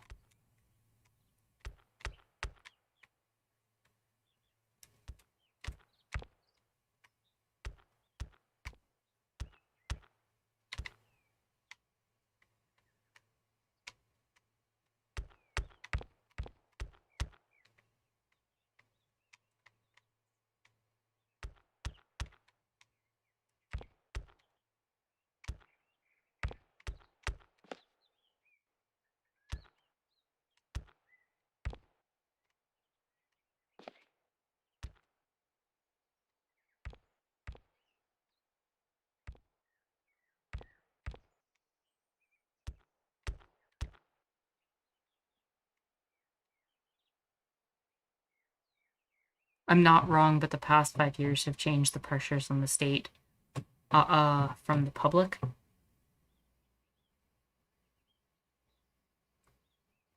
Yeah, that's why I'm like, I would love to see the sources of what's changed that policy and what exactly has happened.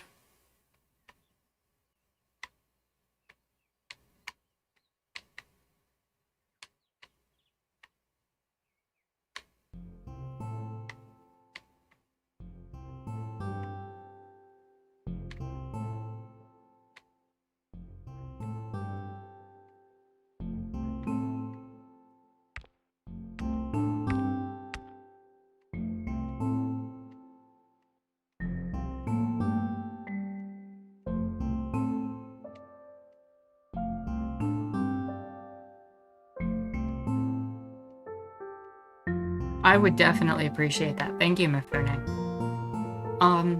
Also, while we have people here, I've been trying to think about what game to play next for stream. So if anybody has any suggestions, I would prefer it to be a game that I already own. I want it to be one that I can talk with you all while we play, so I don't want it to be something that requires like an intense amount of focus, and I want it to be an indie game. Now, I've already expressed to some people,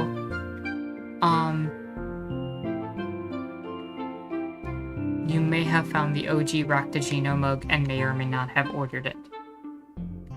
I appreciate that.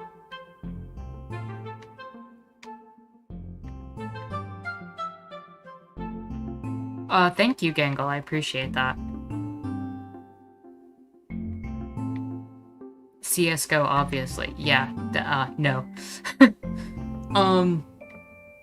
It's gonna be your dedicated hot chocolate mug. That's wholesome. That is very wholesome. So I do have a subscription to Humble Choice. So if anybody has a game that's been in previous Humble Choices, I would very much like that, especially if it's one that has not been from a AAA developer.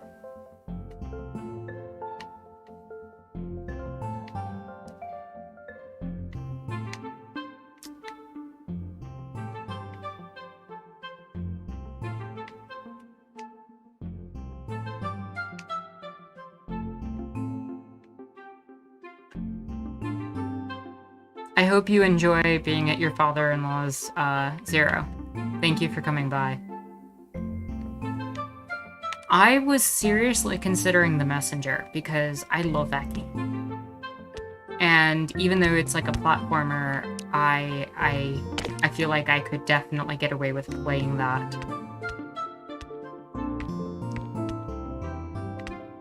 Stellaris? That's... no. Nope. That is too much attention.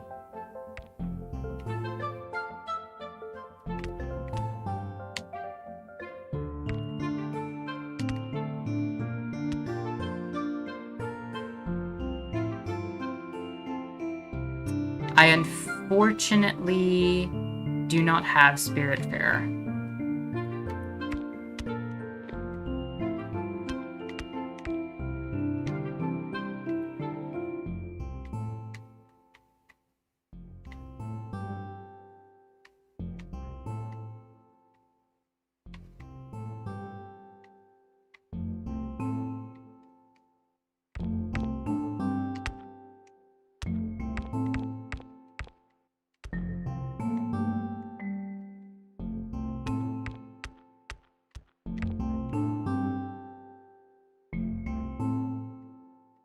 It has flips. Like I said, there was also my time at Portia, and we don't have to decide, like, right this minute.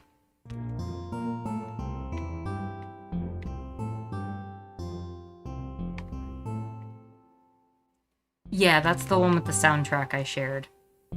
And we could do the messenger temporarily, and if it doesn't work, then we could move past it. I could also play, like, a one-off game, maybe one that only takes, like, somewhere between 2 to 4 hours, and just kind of adjust based on that.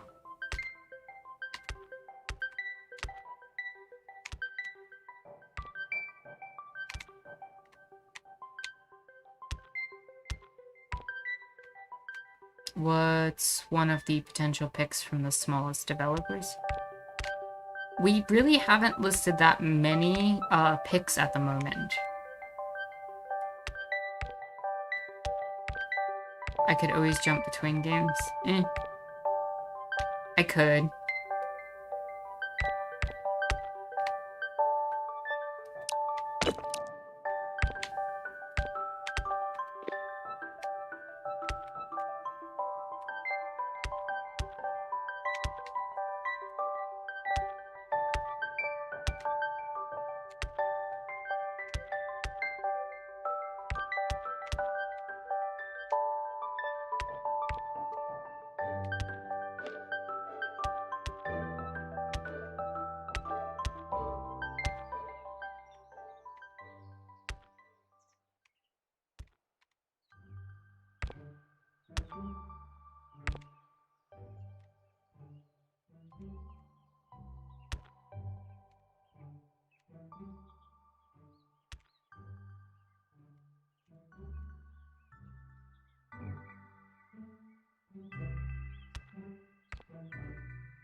Methinks we did it.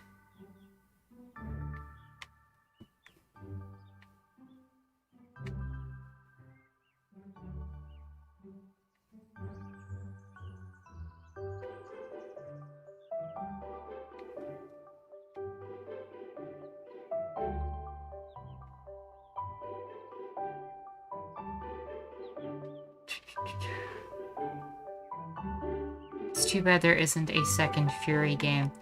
Yeah, Fury is awesome, and the problem is I can beat that game in an hour. Like, I can't stream that.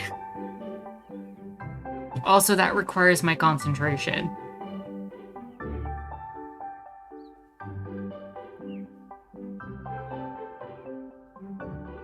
I had seen the Wild 8 and Train Station renovation as two that could be good. There's also my time at Portia. So we've done it, you know? There's the wormhole, it's all set up. It's ready to take us to the next game.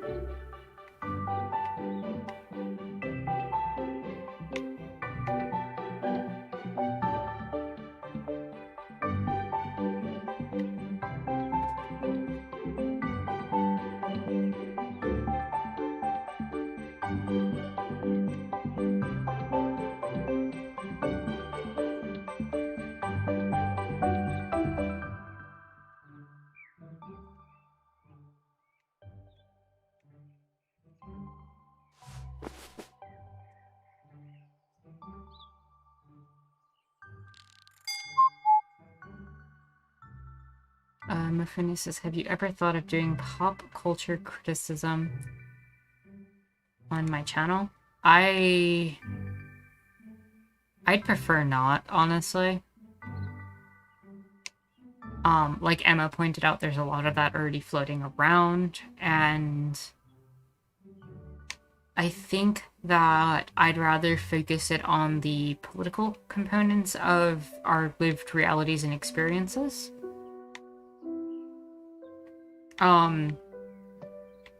Possibly in the future, or, you know, maybe that'll shift. But at the moment, I'm not very interested in shifting in the direction of pop culture critiques. Let's go say hi to Base Cat. Hey, Base Cat. Base Cat, how are you hungry? There's plenty of food on deck.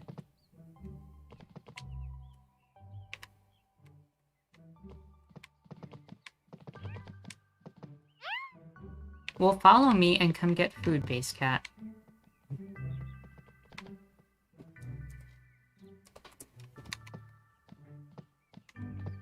How did you just eat through the floor? You know what? Never mind.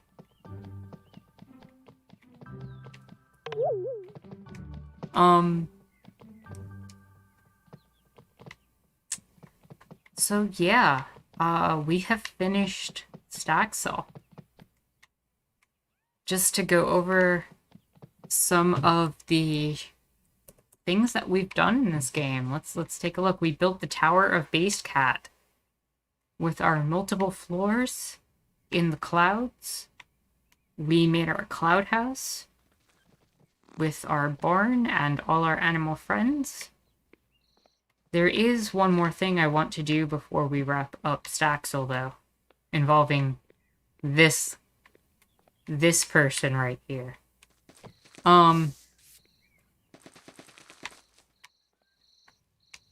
We have our toilet house.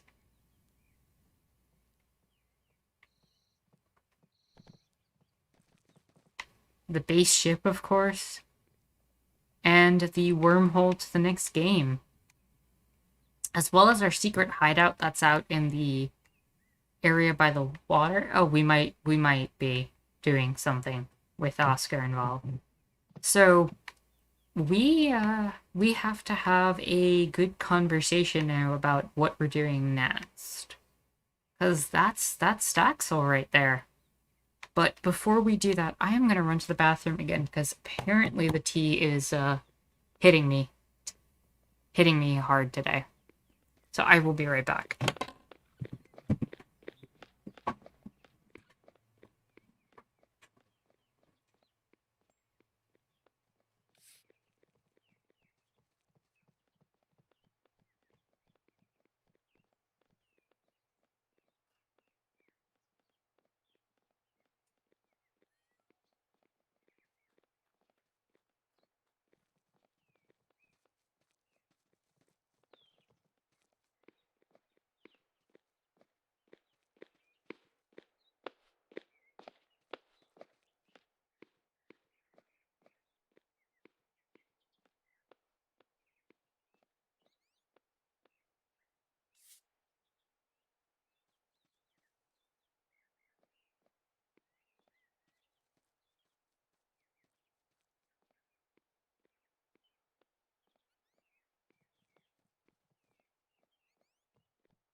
Okay, and we are back.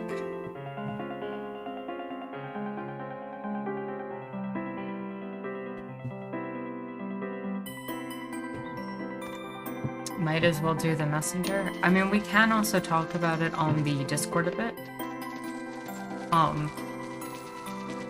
Honestly, a game that I would love to play if I had it is, if anybody's ever heard of it, Bug Fables. It's kind of this game in the vein of, like a Paper Mario, but made by indie developers.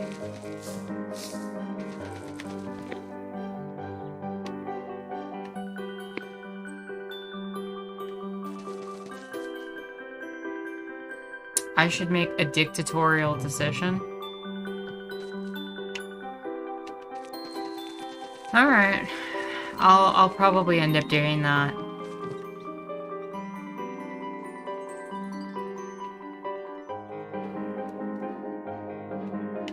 Before we wrap up though, I need to do this.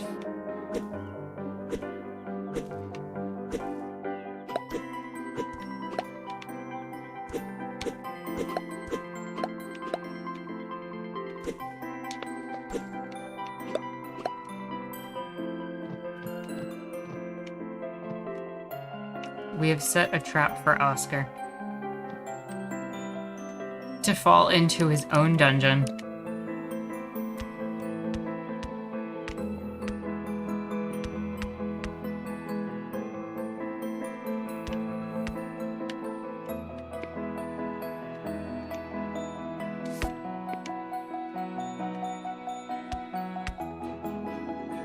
Banner Saga is a game I do have. Do you think that's one that would actually go good on a stream, or no?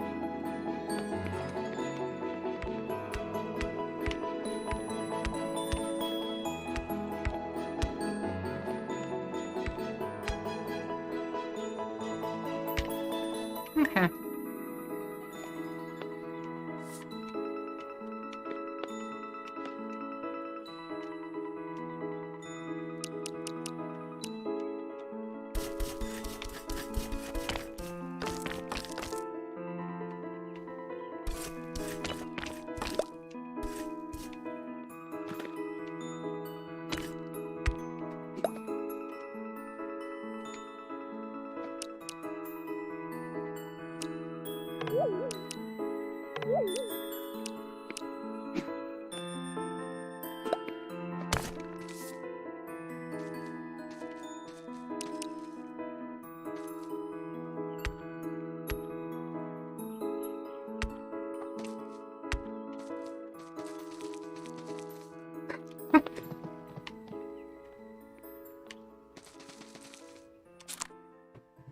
And let's see.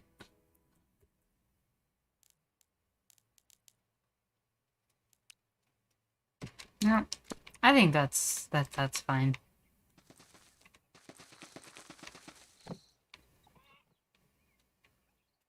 Yeah, we truly played through all of Staxel. As much as this game will allow for now. There were other people who could have moved to town, but I never got them here. So maybe we can revisit it again one day. But for now, I'd argue that we have finished Staxel.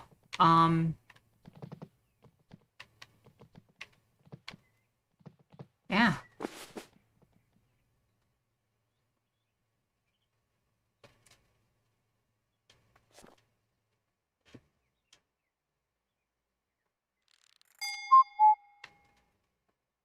Let me see something before we wrap up. Or let me see something. Actually, maybe we won't wrap up right away. What are you installed?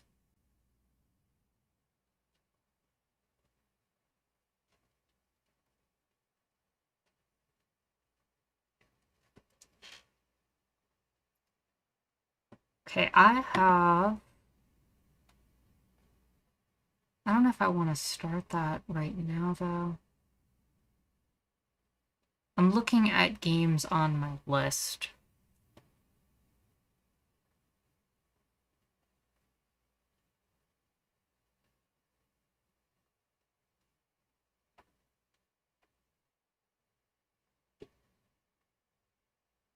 Honestly, I feel like that might be a good thing to talk about on the Discord a little more.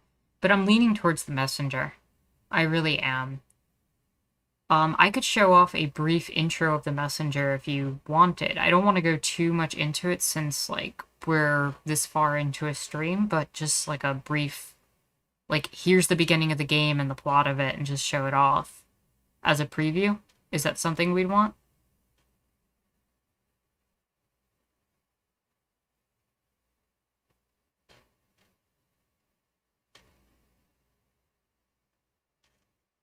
What do we think?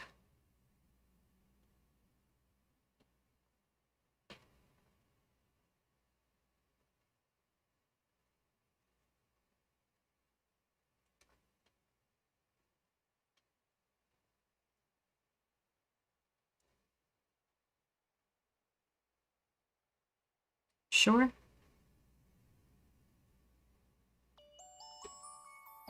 Alright, so here's what I'm going to do. I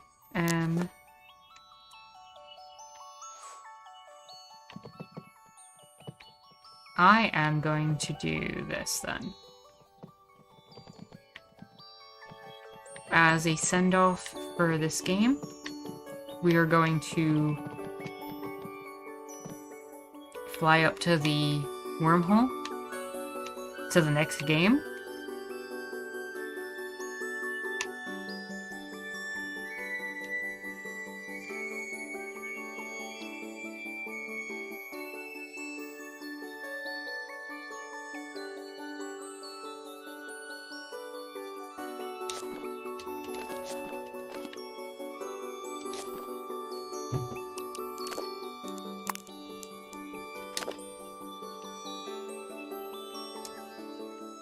And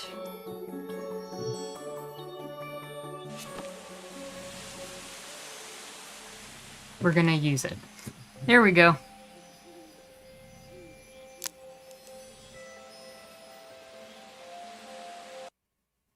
We have used the portal and we're currently transporting through it. So load game.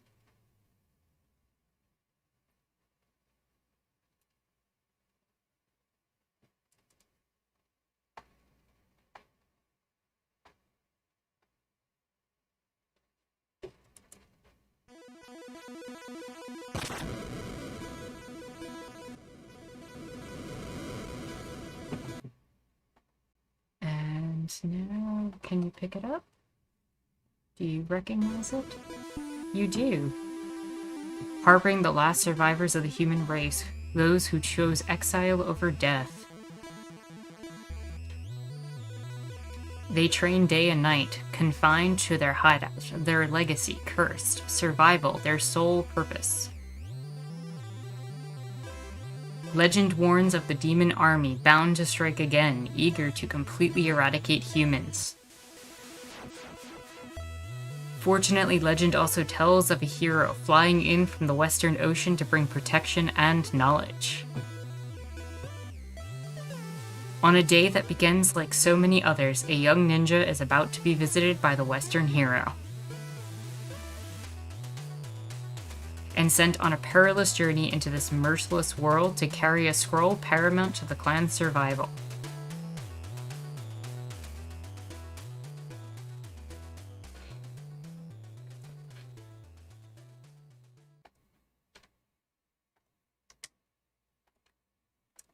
So for some reason, it did not pick up my controller.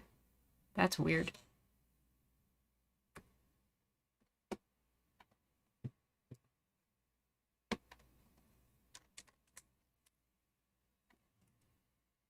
Why did it not pick up my controller?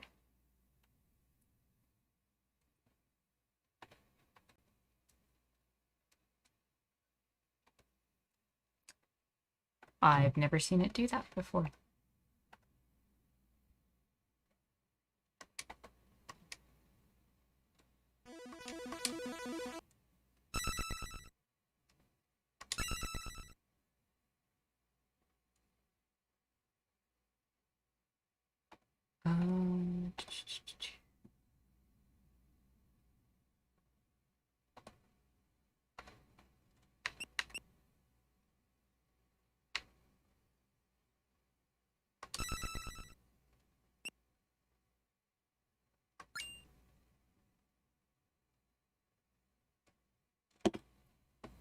Here we are. It's working now.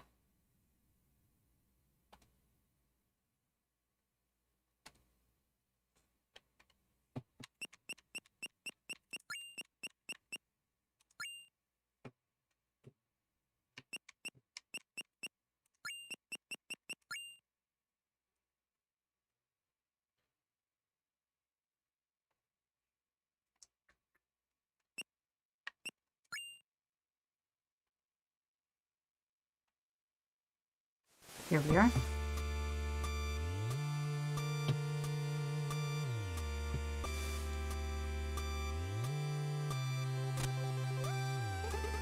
Another day and still no sign of this so-called Western hero. Training used to be fun, but all we do now is memorize boring prophecies. Demon army this and magic scroll that. Nothing's happened in centuries, so why are we still hiding? I wish I could just leave this place and go explore the world. Gather round, everyone. History lesson is about to begin. Oh great, another lecture. I guess I should at least show up this time.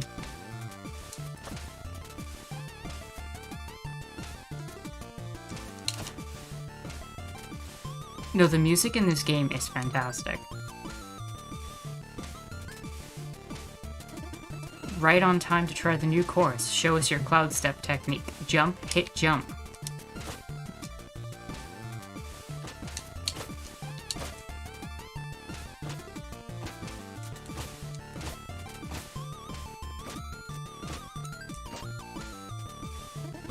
Well, look who decided to grace us with their presence. Have you done your reading? Ever the rebel.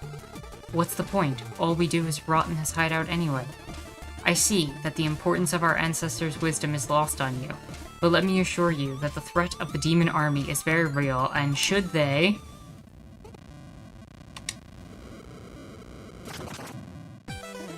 They have returned! This is all wrong. The Western hero was supposed to save us. Watch out. Don't go. You're not ready.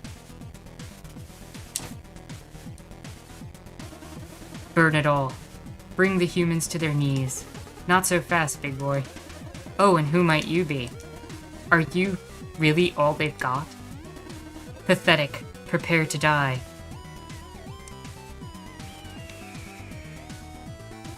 That sound. Impossible. Oh, hey, Western hero. I think you're a little late. It seems luck is with you this day. Yes, my king. Keep an eye on this worm. Certainly, my king. Count your blessings, ninja. My minions will make short work of you in the autumn hills.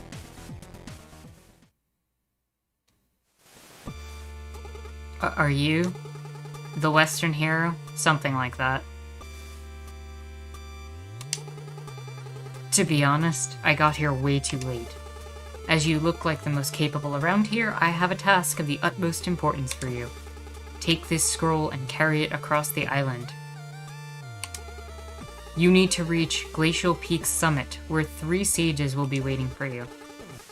But who are you, and why is this scroll important? You'll find answers along the way. Head for the village gate now. The Shroud of Night will be your only protection to make it through the autumn hills. Godspeed, messenger. You got the scroll. You've been chosen to be the messenger, tasked with carrying the scroll across your cursed world.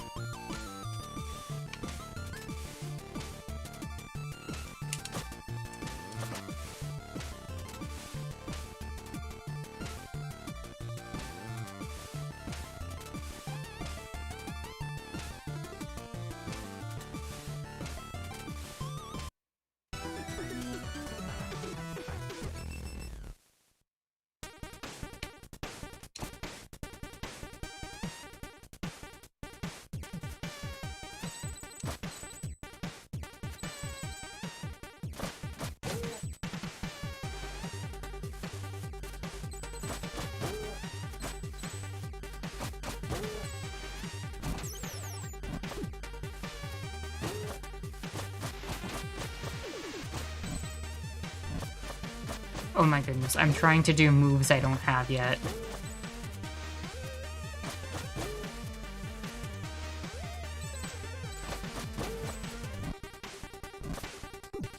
Oh my goodness, I can't even hit those, can I?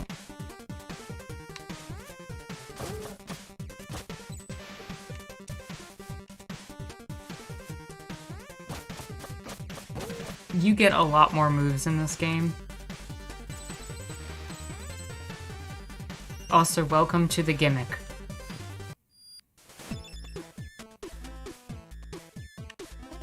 Ah, the messenger. I wasn't expecting you so soon. What is this place? This is the shop. It doesn't look like a shop. Do I look like a shopkeeper? Anyways, so I'm this mystic character who will be mentoring and supporting you on your epic quest to save the world. All you need to do is take the scroll to the top of the faraway mountain where 3 sages from my order will be waiting for you. Your order? Slow down, that was way too much text for one dialogue box. Look, just keep going eastwards and make sure you grab all the time shards you see lying around. I can use them to upgrade your abilities and artifacts. First one is on the house. Enjoy. You got climbing claws. Press against walls while airborne to stick with them. Need anything? No, you need the time shards to unlock the abilities. Not capitalist.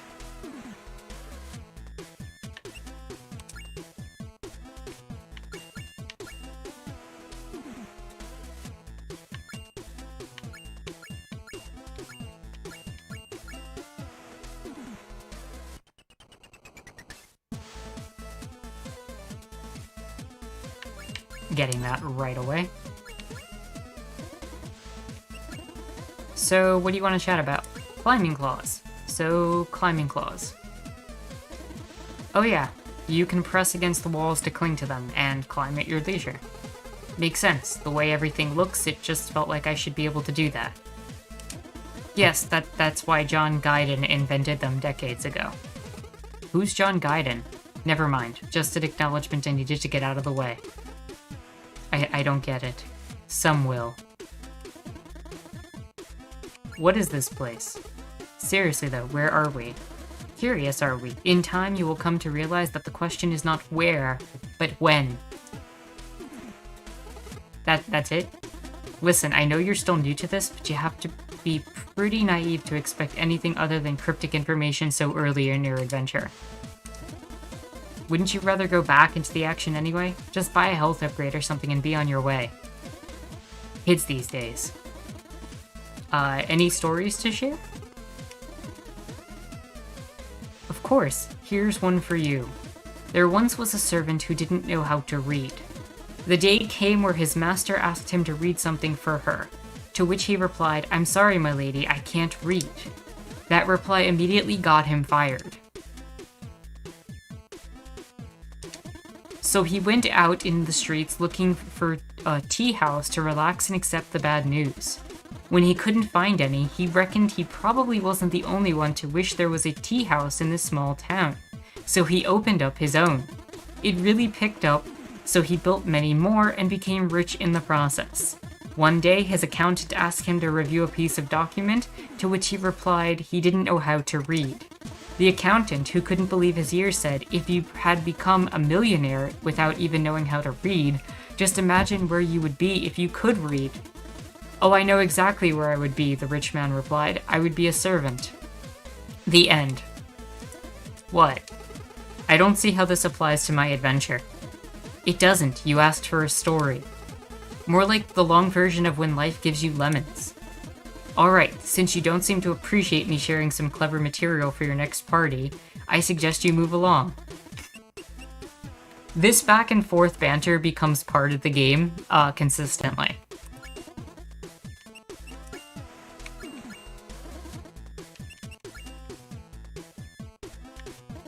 Please don't touch the cabinet.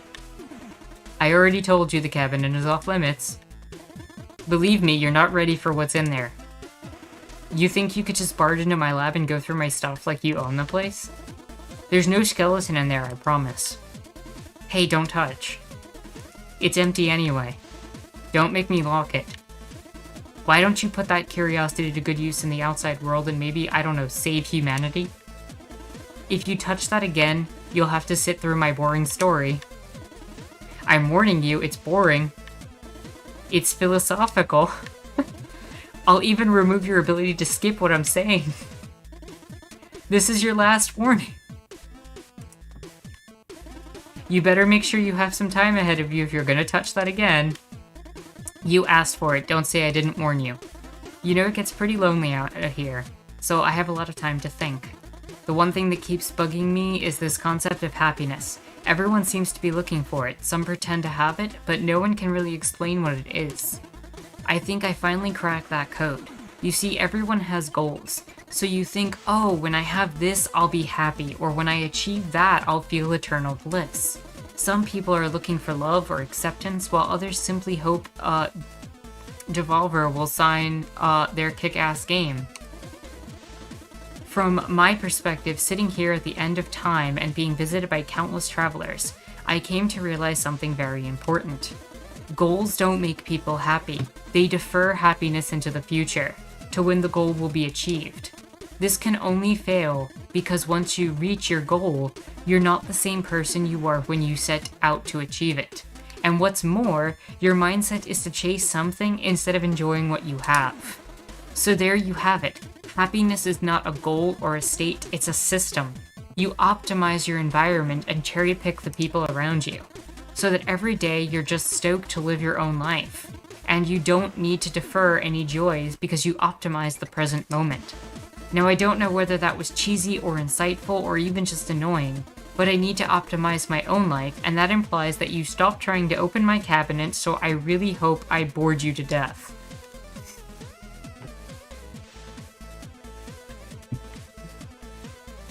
And that's the kind of humor that this game has.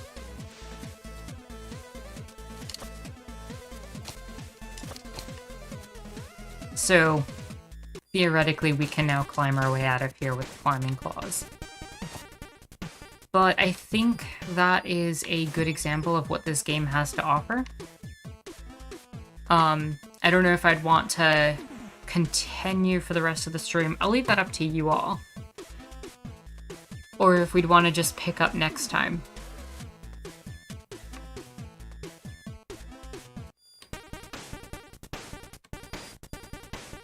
I know a lot of people, some people, at least Mifune, had said that because of Father's Day, people might have to leave early. So, I'll leave it up to you all. Take care, Emma. So you know what? Why don't we pick up from here next time? If this is a game that people are interested in, and if not, then we'll switch it up and change it around.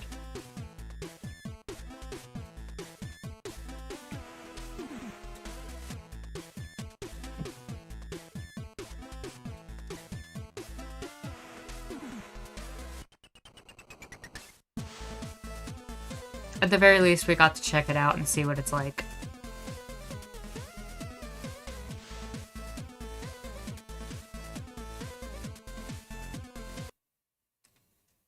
So, we'll wrap up here. Thank you all for coming out and for having the conversation about extremism and finishing Staxel. I think this is a... I'm glad you enjoy Mifune. I'm very grateful that we got to go through Staxel. This change is something really cool. I'm glad we're shifting in a different direction, although it's a little sad to leave that behind. And I just want to say thank you again to everyone for joining me for all these Staxel streams and for sharing in this community. It was definitely nice hanging out again. I want to ask you all to, if you're still around, to like the video, give it a thumbs up, hit the subscribe button if you're someone new, and also consider giving me a donation if you are indeed someone new. The Staxel music is something I am going to miss as well, Duke. I have a Patreon link and a single donation link in the description down below. And maybe next week we'll join in with the messenger, or we'll see what people say over the course of the week. But I definitely love this game, and I'd be willing to give it a try. Thank you all, and have a great night, and I hope everyone enjoys their Father's Day.